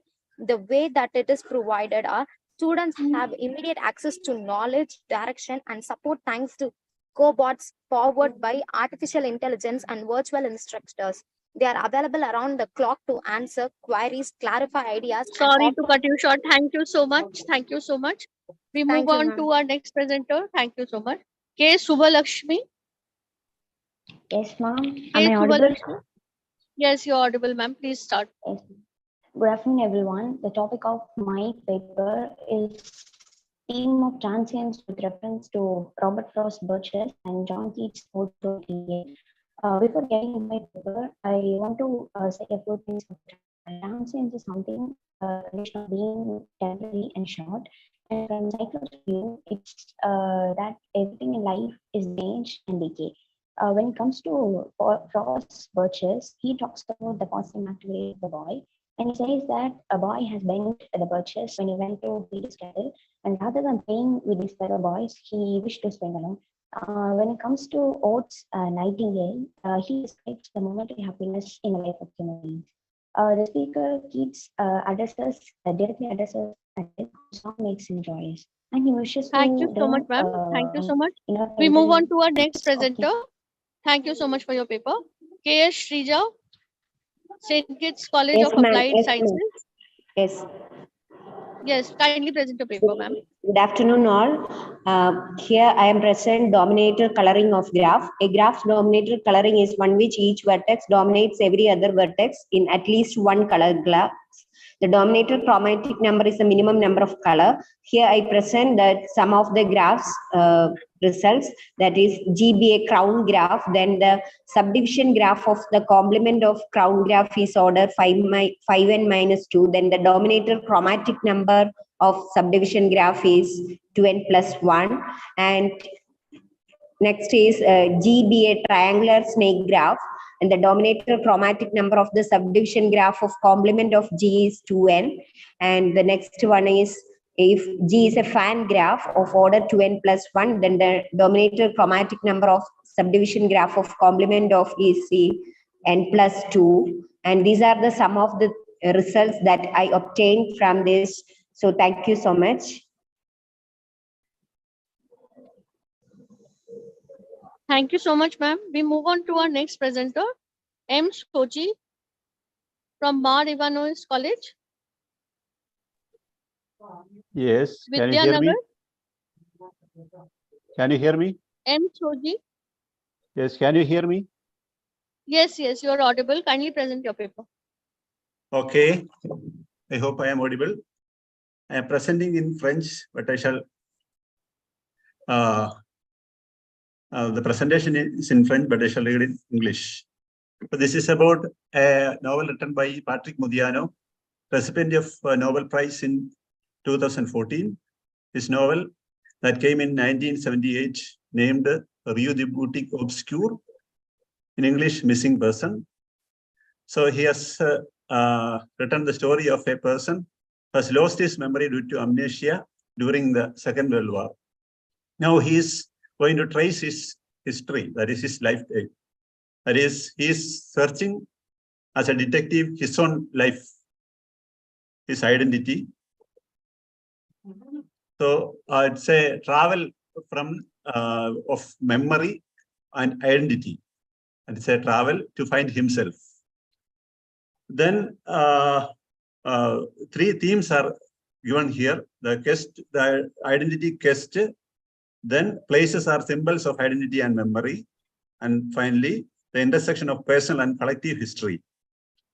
The quest for identity explains how the physical places, symbols,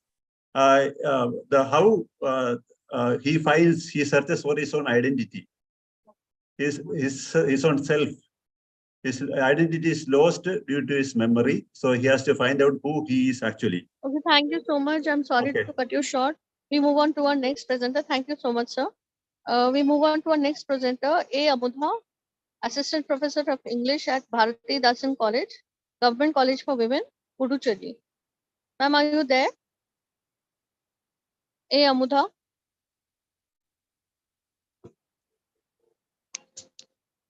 A. Amudha. We move on to our next presenter, Guli Tumben Guli, Assistant Professor, Department of History, Oriental College, Kohima. Tumben Guli. Yes, ma'am. A very good afternoon. I will be presenting on the topic. Please keep it short. Please keep it short. Yes, ma'am.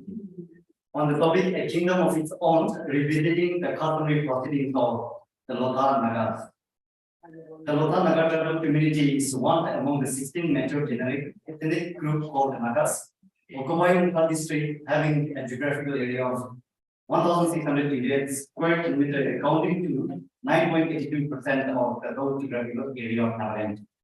Known by the nomenclature, land of plenty by the government of Nagaland today, Woka, which is inhabited by the Lothars, have their own unique customary laws and social system, not only to exist as a community group, but also to govern them since the time immemorial. Like any other Naga tribe, the Lothar too rest on the oral traditions, which are handed down from generation to generation for preserving the history and identity. The Lothar village, being an independent entity, its customary laws were supreme, and the dispensation of punishment was quick and effective. Very little known to the modern civilization in the outside world, the Lothar Nagas lived in a small hamlet of its own, yet its customary practices were no less than today's administrative setup, which is quick and effective. That is better, a kingdom of its own, revisiting the customary practices of the Nagas, is an effort to assess the genuinity and intact customary practices of the Nagas. Therefore, to comprehend the Lothar Naga customary practices, it is essential to study its various social cultural ethos, festivals, ceremonies, polity, and village organization, which is unique to their culture. These paper provide assertiveness of Lothar customary laws, and it will elevate the researchers on different ground level from history to present. Thank you so much. Thank you so much, sir. Thank you for your paper.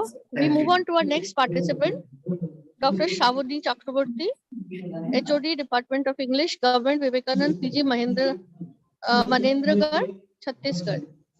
Ma'am, are you there?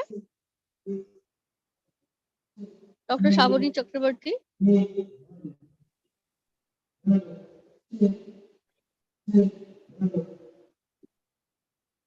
Okay.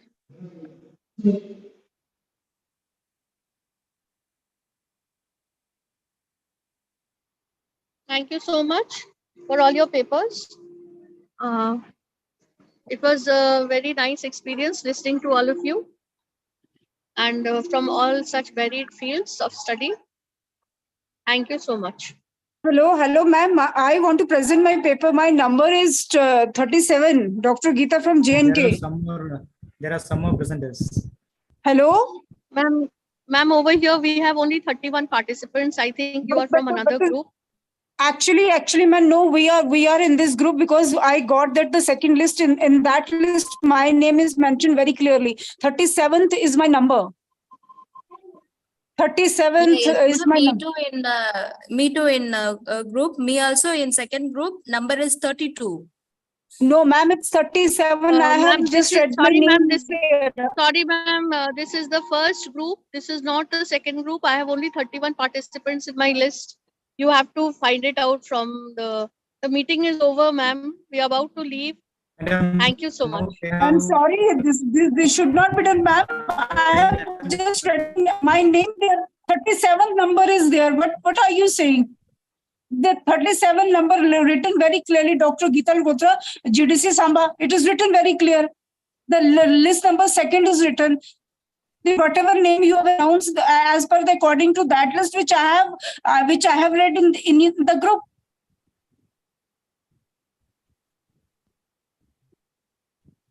Kindly, please see the list. Hello? Ma'am, it is in the list.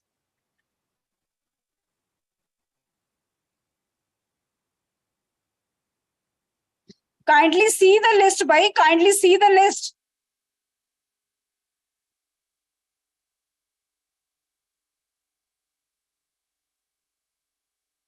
Hello, I'm audible to anyone or not? What are you saying?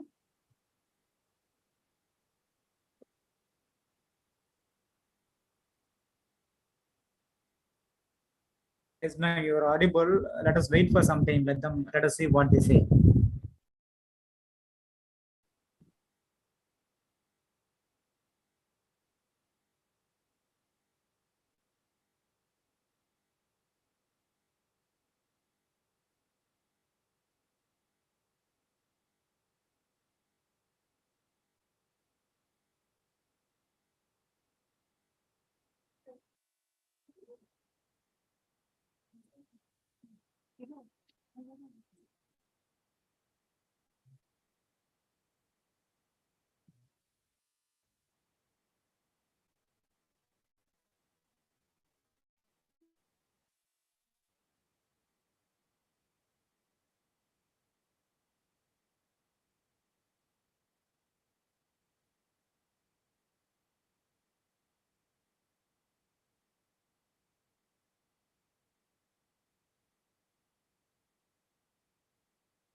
Hello? Is there anybody?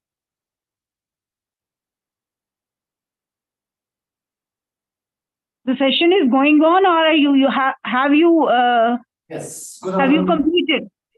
Yes. Good afternoon all. We are resuming now from serial number 31st to 38.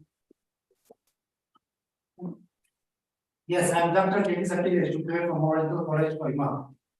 And I will be joining this session, the last 8 presenters. A general reminder, each presenter will be allotted 1.5 minutes only. So kindly take your time wisely.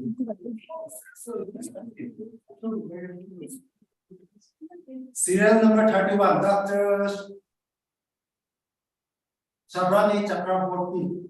Are we here? Dr. Shabrani Chakraborty, HOD, Department of English. Vivekanand.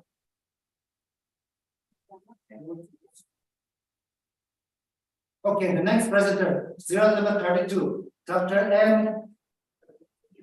Alaku Prathana, Assistant Professor in Zoology, Tamil Nadu. Dr. M. Alaku Prathana, Assistant Professor, Geology, Zoology.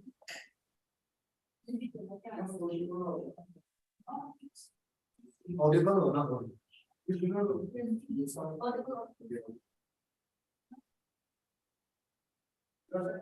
Okay, serial number 23, Nancy Chamberlain Keyboard, Research Scholar, English Department, Nagaland University.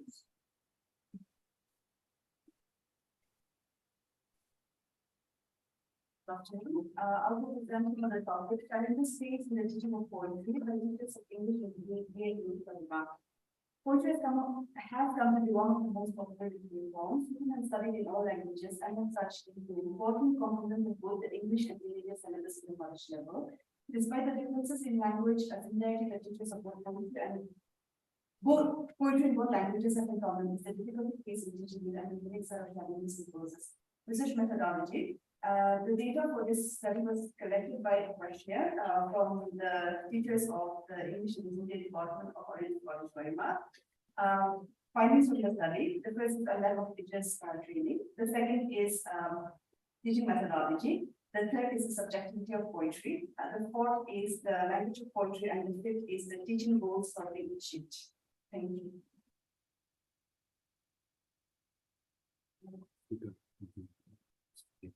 Next, serial 34, Akrenyo Chitsu. If you are ready, you can take your time. Good afternoon, everyone. My name is Antony. I'll be presenting on influence of mother tongue on spoken English. Mother tongue, the precise definition is vague, as the meaning of the term refers according to the intended message.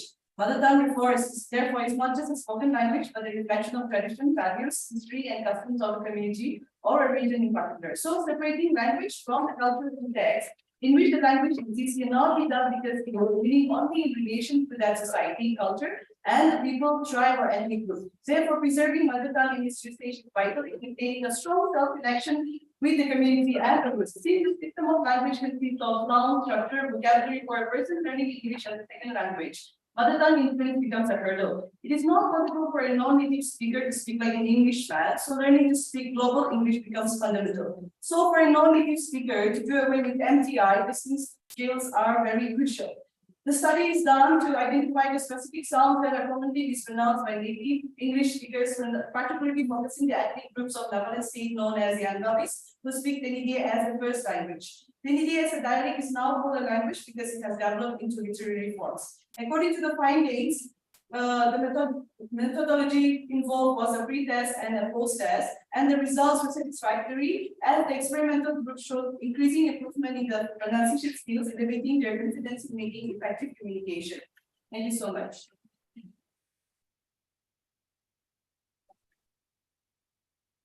Next presenter, Ms. Bharati Gani, Research Scholar, Department of English, Karnataka. If you are ready. Bharati Gani, Research Scholar, Department of English, Karnataka. Are you there? Bharati Gani.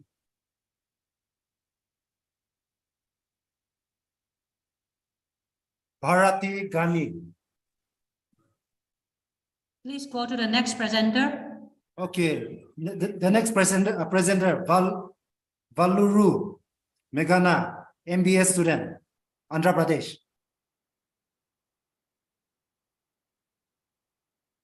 Valluru Meghana, MBA student, Andhra Pradesh.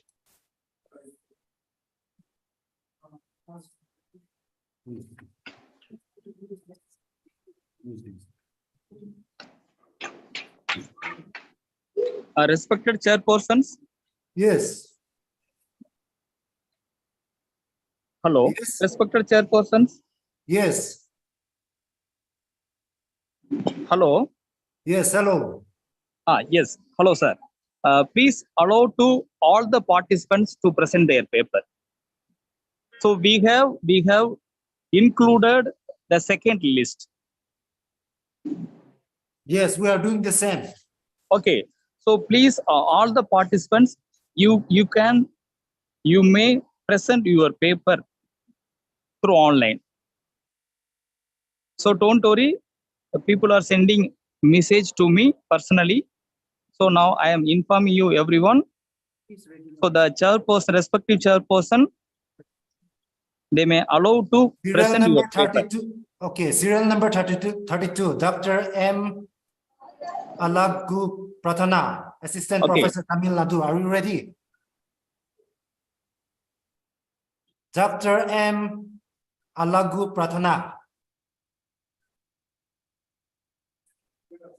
She is online, but her mic is muted. Tell her to unmute.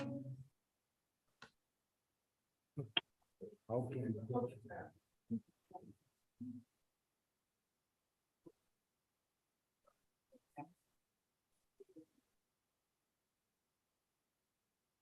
Yes, unmute. Yes, Dr. M. Alagu Pratana. Yeah, of course, I'm here. Yeah, if you are ready, you can present. Thank you. Here I am sharing my PPT. Yes, yes. You may proceed. Yes, thank you. Yeah, my research topic is mitotic aberrations induced by VBR dye potential cytotoxicant on root meristem cells of Allium cepa. And with the short notes, I'm going for presentation. The textile pollution is vast in India, especially in the north as well as in south regions. The treatment of textile wastewater is my topic, and I had selected the Edogonium species of alga for the remediation of wastewater. And the selected alga is not a rare species. It is abundantly available in south region. And the name of the alga is Edogonium. And I had go for 5.8 as RNA sequencing along with that phylogenetic tree, and it is named as Edogonium subplagiostomum. And with the different batch decolorization studies, the selected alga was decolorized Victoria blue or maximum decolorization. And this slide shows the optimum parameters for the decolorization. So my study is focused on the decolorization as well as mitotic aberrations induced by VBR, that is Victoria blue or dye. And the first one, the normal divisions happens in the normal water, but in dye-induced onion roots having this sticky as well as disturbed pulverized chromosomal displacement in anaphase, abnormal telophase, and chromosomal bridge during the telophase stage. Hello, madam. And, hello. Yeah. Kindly summarize your paper in brief, 2 minutes. Yeah, of course, this is my topic regarding. Okay, thank you.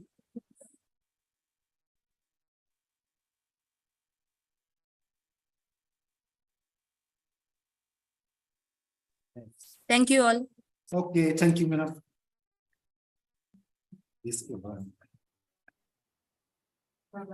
Okay, Dr. Shrabani Chakravorty, Department of English. Vivekanand, are you here? Dr. Shabrani Chakravorty, HOD, Department of English. Vivekanand.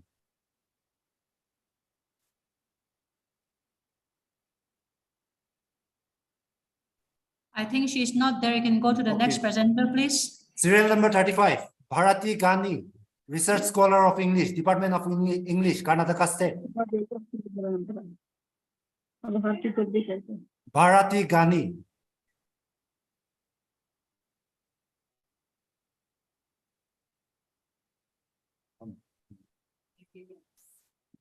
Okay, the next presenter, Mr. Valaru Meghana, MBS students, Andhra Pradesh. Valaru Meghana, MBS students, Andhra Pradesh. Are you there?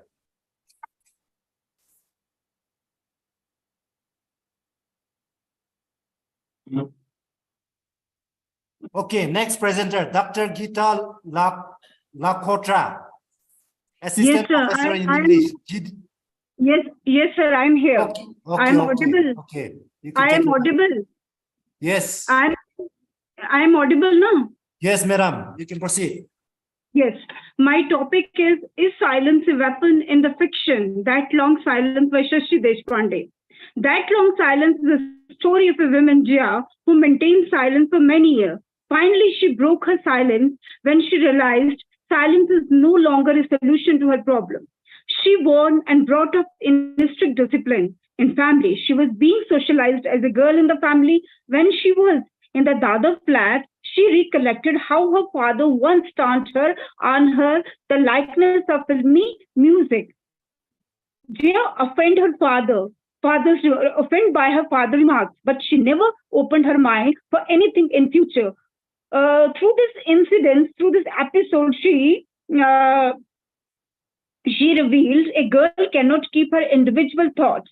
She pondered over those things which was sanctioned by her parents only. Mohan, her husband, engineer by profession, involved himself in a fraud case. To put off the worst situation, both Jia and Mohan moved to their Dada flat. During this stay, hello, madam. Can you wind up your presentation, madam? Okay. Actually, she was in isolation, and in isolation, she realizes that she saw that she need to some time to think over her problem, and she thought that that she pardoned her husband, and she ready to accept him back in his life. In the end, she found that the silence is no solution. She had to speak. Actually, the entire story from the silence to speech. Thank you, sir. Thank you. Okay, the last presenter, Chitra, Research Assistant, School of Economics.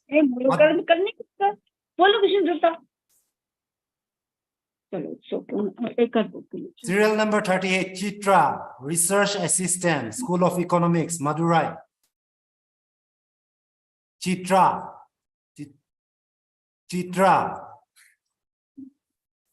Research Assistant, School of Economics, Madurai University. Are you there?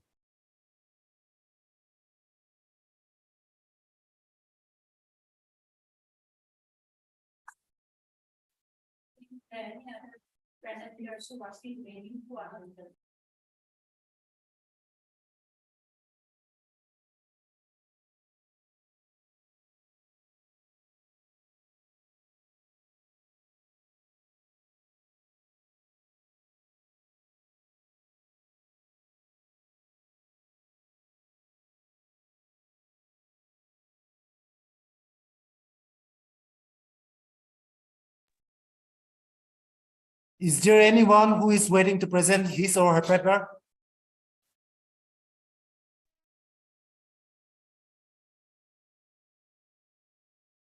Is there anyone? Any pending paper presentation?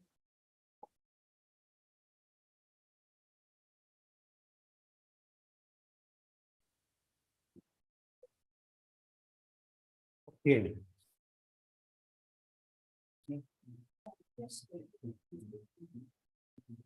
Okay, thank you all to all the paper presenters and attendees.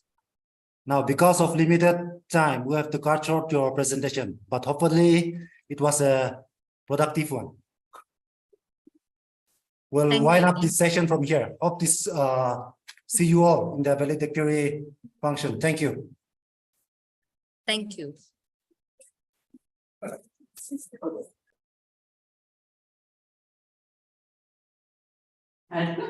Thank you, sir.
Hello?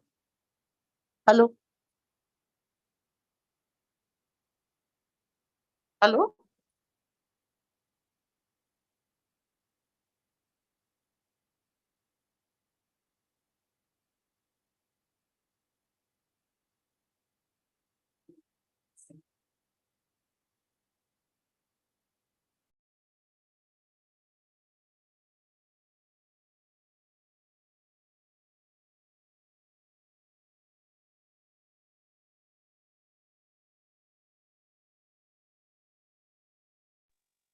Good afternoon, sir.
We request the dignitaries to take your honorable seats on the dais.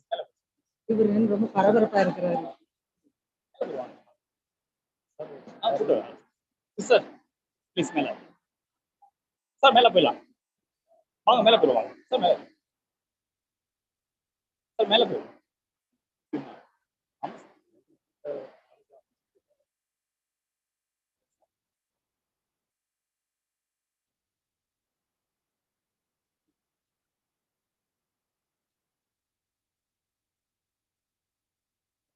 Students,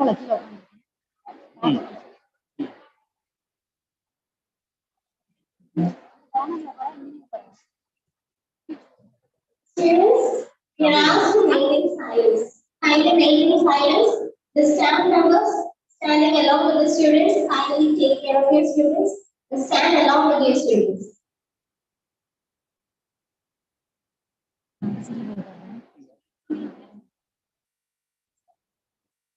தொழிலாளிகள்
Collaborative is organized by St. Andrew's College, Training for Women, and Oriental College, Kohima, Nagaland, and Bodhi International Journal of Research in Humanities, Arts, and Science area.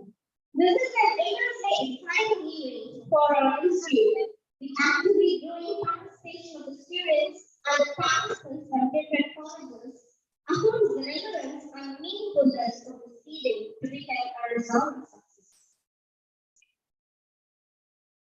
A warm welcome is the first sign of hospitality. Words of welcome fill the location with warmth and makes one feel that need to be there. Now I request Mr. Bodhi, Vice Principal of Administration, Oriental College, Kohima, Nagaland, to deliver the welcome address.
provided.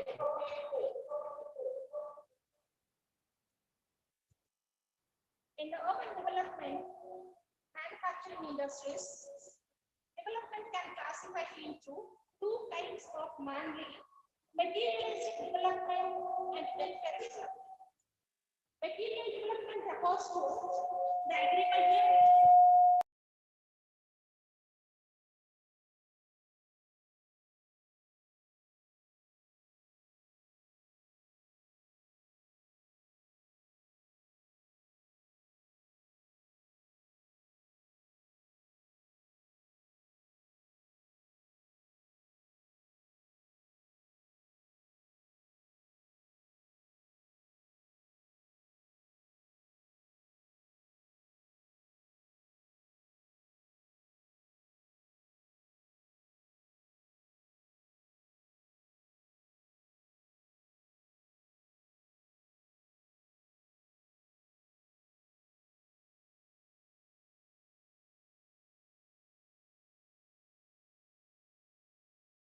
construction of airports for the air flights are undertaken to provide the transport services to the increasing the population.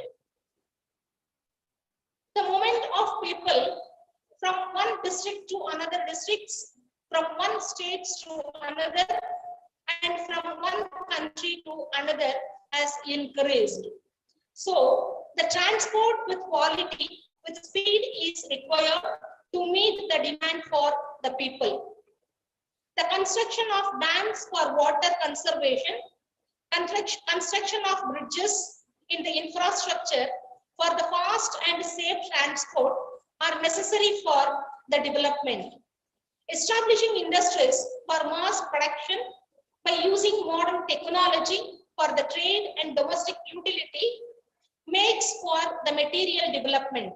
Unlike in the past, the people are not ready to buy the tools, clothes, quality, and soaps, cosmetics, etc., etc. They want industry-made products. Education, healthcare, food supply come under the welfare development. So these developments are most essential in a country, but these developments should disturb the human values. The European colonists claimed that they were the pioneer of these developments, but there were no human values in their developments. The colonials used to that the people of the colony as slaves and cheap laborers to accomplish their goals. The laborers were not given shelter, healthcare, ration, and wages, etc., etc. So these things are adequately denied. All the production were for the consumption of the Europeans. The laborers were denied any share in the production. It created poverty, diseases, and demonstration among the laborers, while the Europeans become wealthier, healthier, and joyful. Providing human values is as much essential as the development.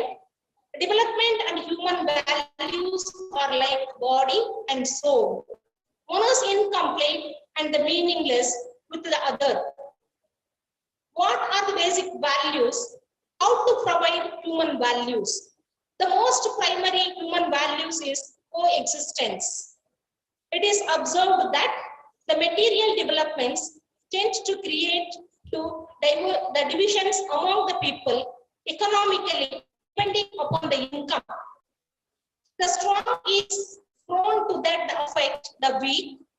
As a result, the coexistence of haves and have-not, the strong and the weak is bonded to be disturbed. Development should take care that strong and weak and haves and have-nots exist together without eliminating each other. Interdependence is not really also essential in human life. Development may generate a false nation of independence embodied with arrogance.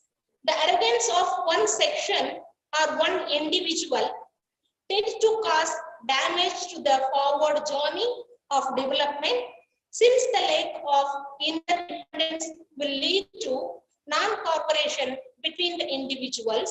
Interdependence is a virtue, is a teamwork. Development must create mutual trust among the people. If mutual trust among the people is so, the objective of development, namely the welfare of the people, will face degradation.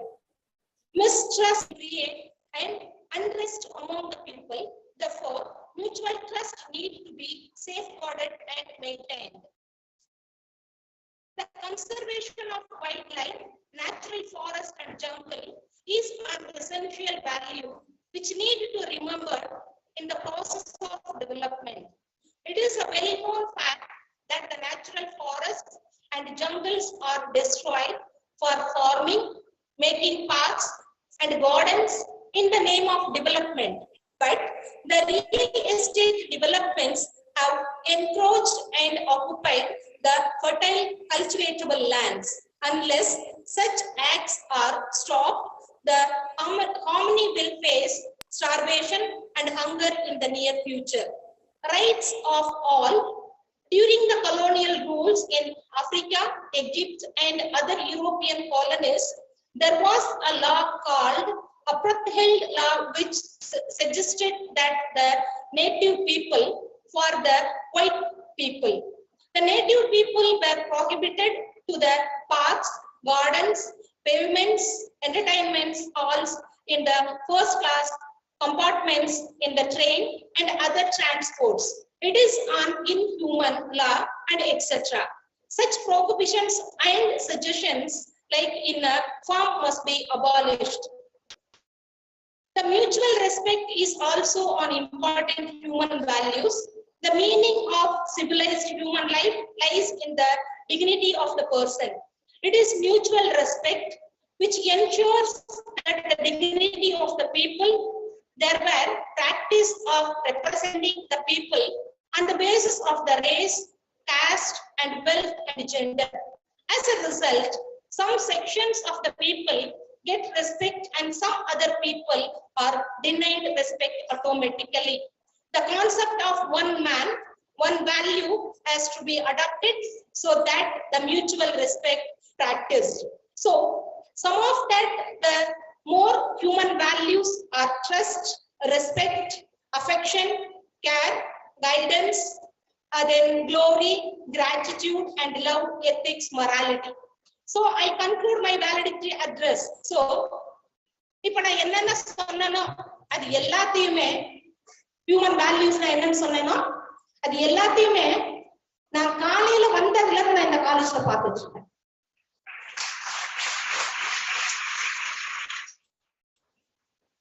Just எனக்கு ஒரே ஒரு நிமிஷம் மட்டும் allow பண்ணீங்கன்னா பரவாயில்ல. Just for 1 minute. நான் இங்க உட்கார்ந்துட்டு இருக்கும்போது பிரின்சிபல் சிஸ்டர் சொன்னேன், சிஸ்டர் எனக்கு இந்த ஹாலை பார்க்கும்போது எங்க ஹோலி கிராஸ் காலேஜ் பார்க்குற மாதிரி இருக்கு. I was student of Holy Cross. நான் சொன்னேன், அப்ப சிஸ்டர் சொன்னாங்க, இல்ல மேடம் ஹோலி கிராஸ் மாதிரி நான் இந்த காலேஜ் கொண்டு வரணும்னு. Wish you all the best. So கண்டிப்பா நான் சொல்றேன், இந்த காலேஜ் ஹோலி கிராஸ் வந்த இடத்த கண்டிப்பா பிடிக்கும். அதே மாதிரி நான் இசபெல்லா மேடம் ரொம்ப நேரம் பேசிட்டு இருந்தேன். அப்ப கூட சொன்னேன் நானு, மேடம் எனக்கு இந்த காலேஜ் பார்க்கும்போது எல்லாம் அவங்களும் ஹோலி கிராஸ் ஸ்டூடெண்ட். ஸோ அதனால நான் பார்க்கும்போது எல்லாமே எனக்கு என்ன ஆகுதுன்னு சொன்னா, என்னைய ரொம்ப நான் இதோட உங்களோட நான் என்னை இணைச்சுக்கிட்டேன். எப்படி இருக்காங்க இந்த ஸ்டூடெண்ட்ஸ் எப்படி இருக்காங்க. இன்னொன்னு என்னன்னா, இங்க வந்து ஸ்டேஜ்ல உட்கார்ந்த உடனே நான் பிரின்சிபல் சிஸ்டர் சொன்னேன், சிஸ்டர் மார்னிங் எத்தனை பேர் இருந்தாங்களோ not even single student absent மாதிரி ஆன மாதிரி எனக்கு தெரியல. சோ எல்லாருமே இருக்காங்க இங்க அப்படின்னு சொல்லிட்டு. So this is the one type of human value and as well as for that the development of the college. This is the real development of the college actually. So இப்போ நம்ம human values நம்ம என்னென்ன பாக்குறோமோ அது எல்லாமே each and every individual நம்ம லைஃப்ல வந்து நம்ம பார்த்துட்டு இருக்கோம். சோ நான் இப்ப பண்ணது எல்லாத்தையுமே ரொம்ப பிரீஃபா சைட் பை சைட் கொஞ்சம் தமிழ்ல சொல்லிட்டு பண்ணணும்னு நினைச்சேன். பட் எனக்கு டைம் இல்லாததுனால நான் சொன்ன மேட்டர்ஸ் வந்து உங்களுக்கு ரீச் ஆயிருக்கும்னு சொல்லிட்டு நினைக்கிறேன். கடைசியா ஒண்ணு நான் இங்க வந்து பார்க்கும்போது இந்த போடியத்துல இருந்தது என்னன்னு சொன்னாக்க எம்பவரிங் உமன் சொல்லிட்டு. சோ அத அப்போ எனக்கு கொஞ்சம் வந்து கொஞ்சம் பார்த்தேன், பொய் சொல்ல விரும்பல. கூகுள்ல போயிட்டு பார்க்கும்போது எனக்கு பிடிச்சது என்ன, எம்பவர்மெண்ட்னா என்னன்னாக்க ஆண் பிள்ளை பெற்றவரின் தவம், ஆனால் பெண் பிள்ளைகள் இறைவனின் வரம்.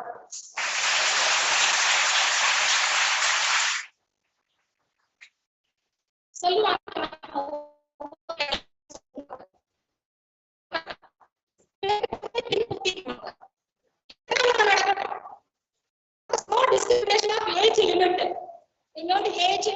எதுவுமே கிடையாது, நம்ம ஏஜ் லிமிட்ங்கிறதுல எதுவுமே கிடையாது. எதாவது ஒண்ணு செஞ்சுட்டோம்னா என்ன சொல்லுவாங்கன்னா பெண் புத்தி பின் புத்தின்னு சொல்லுவாங்க.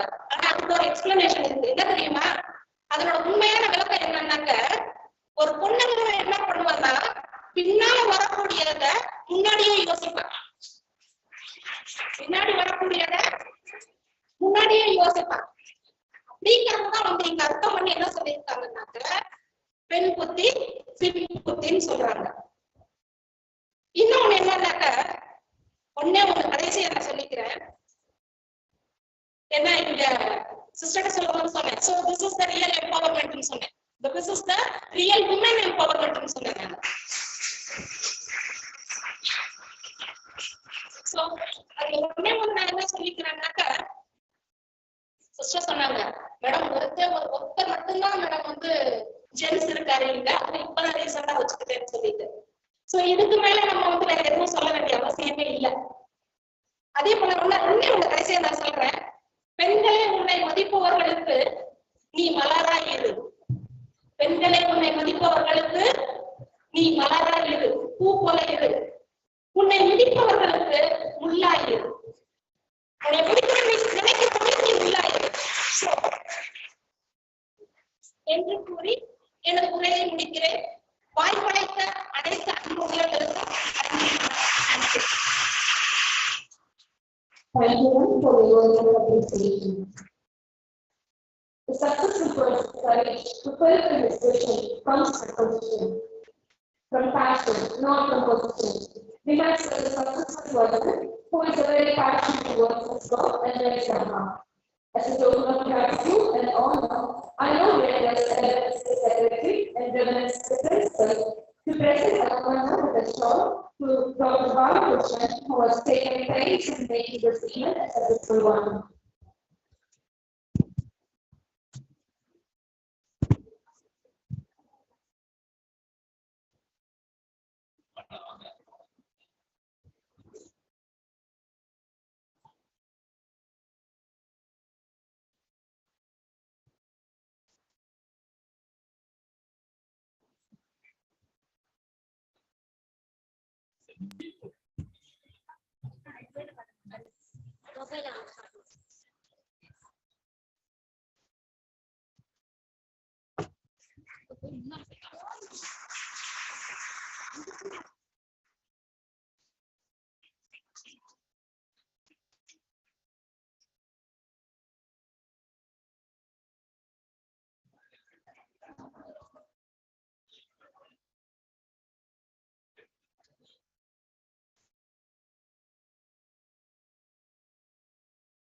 Thank you, dignitaries.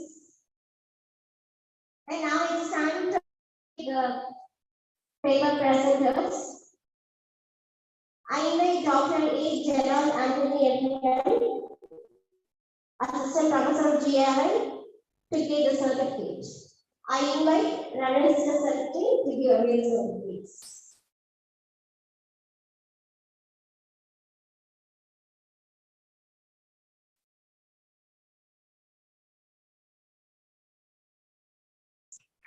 I invite Ms.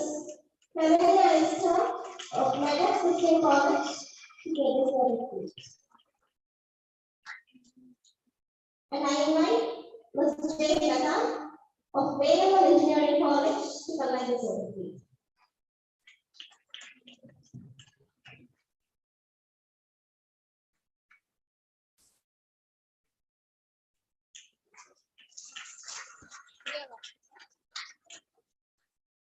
Thank you, sister.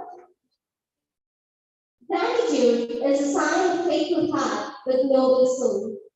May I request Reverend Dr. Manika Jairani, Head Department of English, St. Antony's College of Arts and Science for Women, to propose the vote of thanks.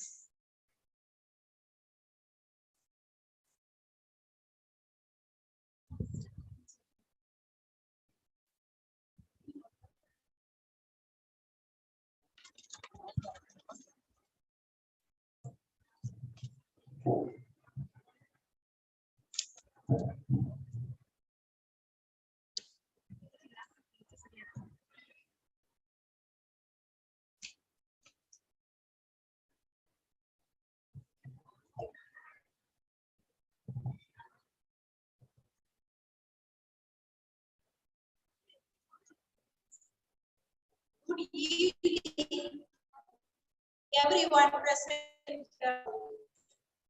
Today, I feel incredibly honored and privileged to extend a vote of thanks on this auspicious occasion.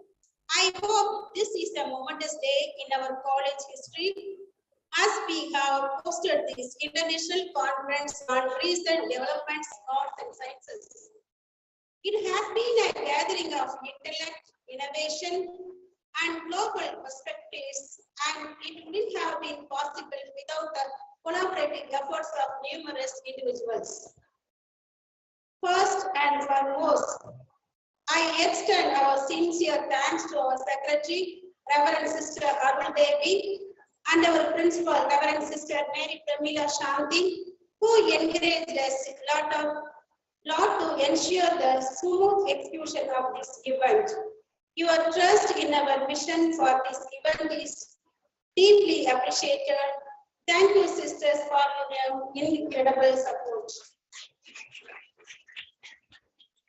Next, I would like to thank our academic director, Dr. Mary Isabella Joseph, for her constant motivation, dedication, and sincere efforts to make this event a remarkable one. Thank you, ma'am.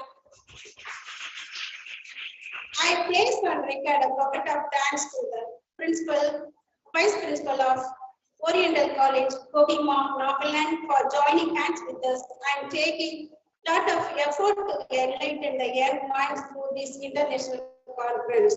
Thank you, ma'am.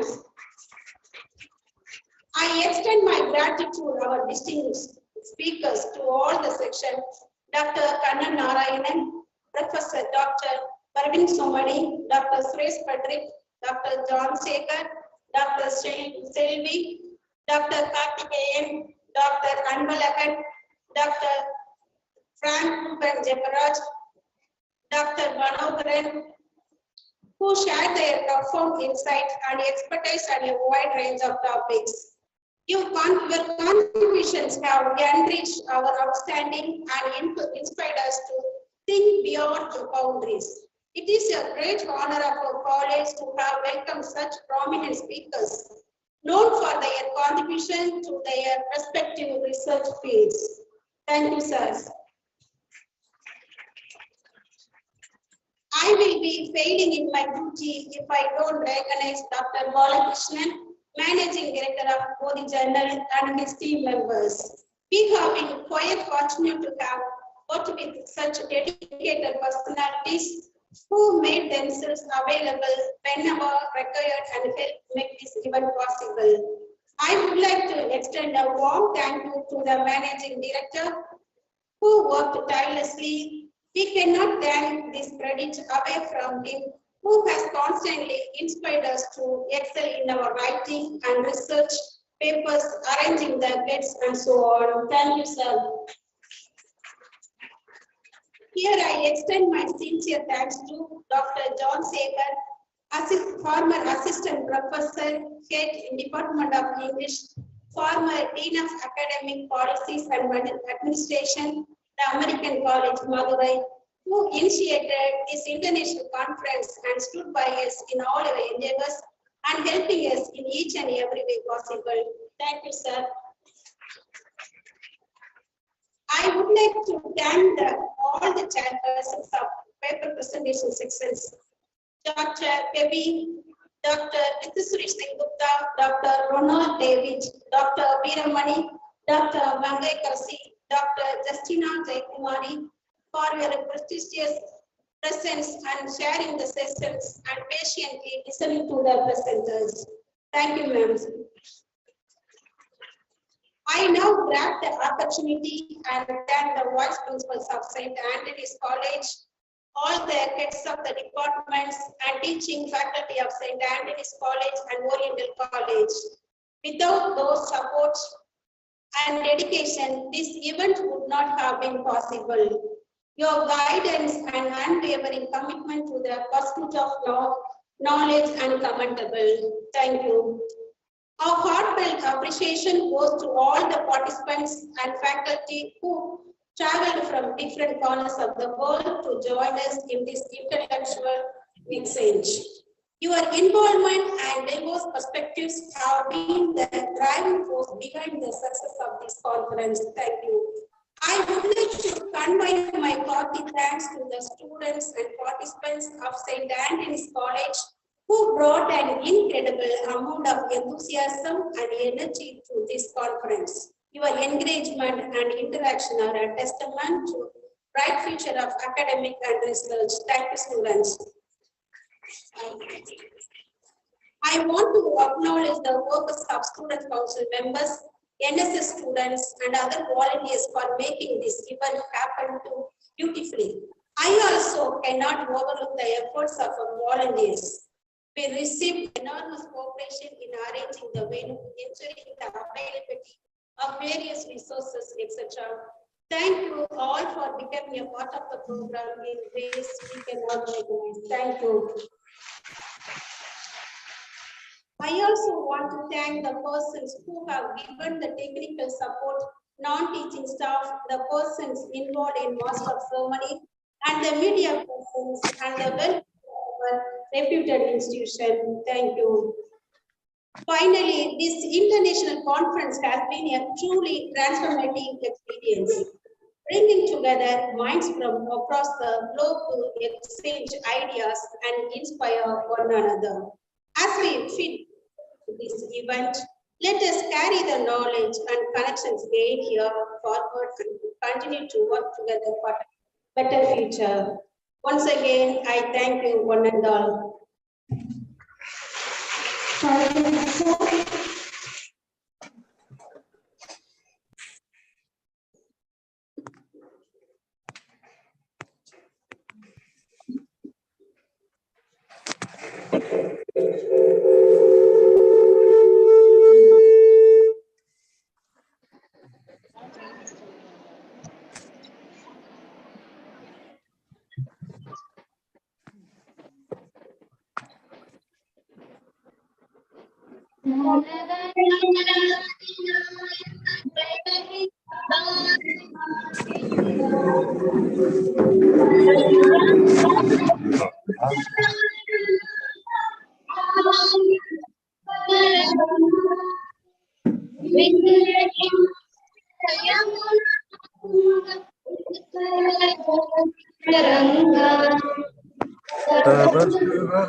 Students, kindly take your seats.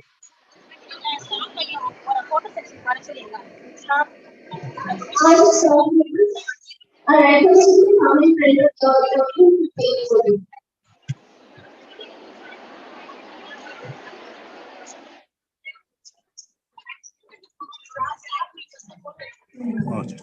On staff members, the request has come to take photos.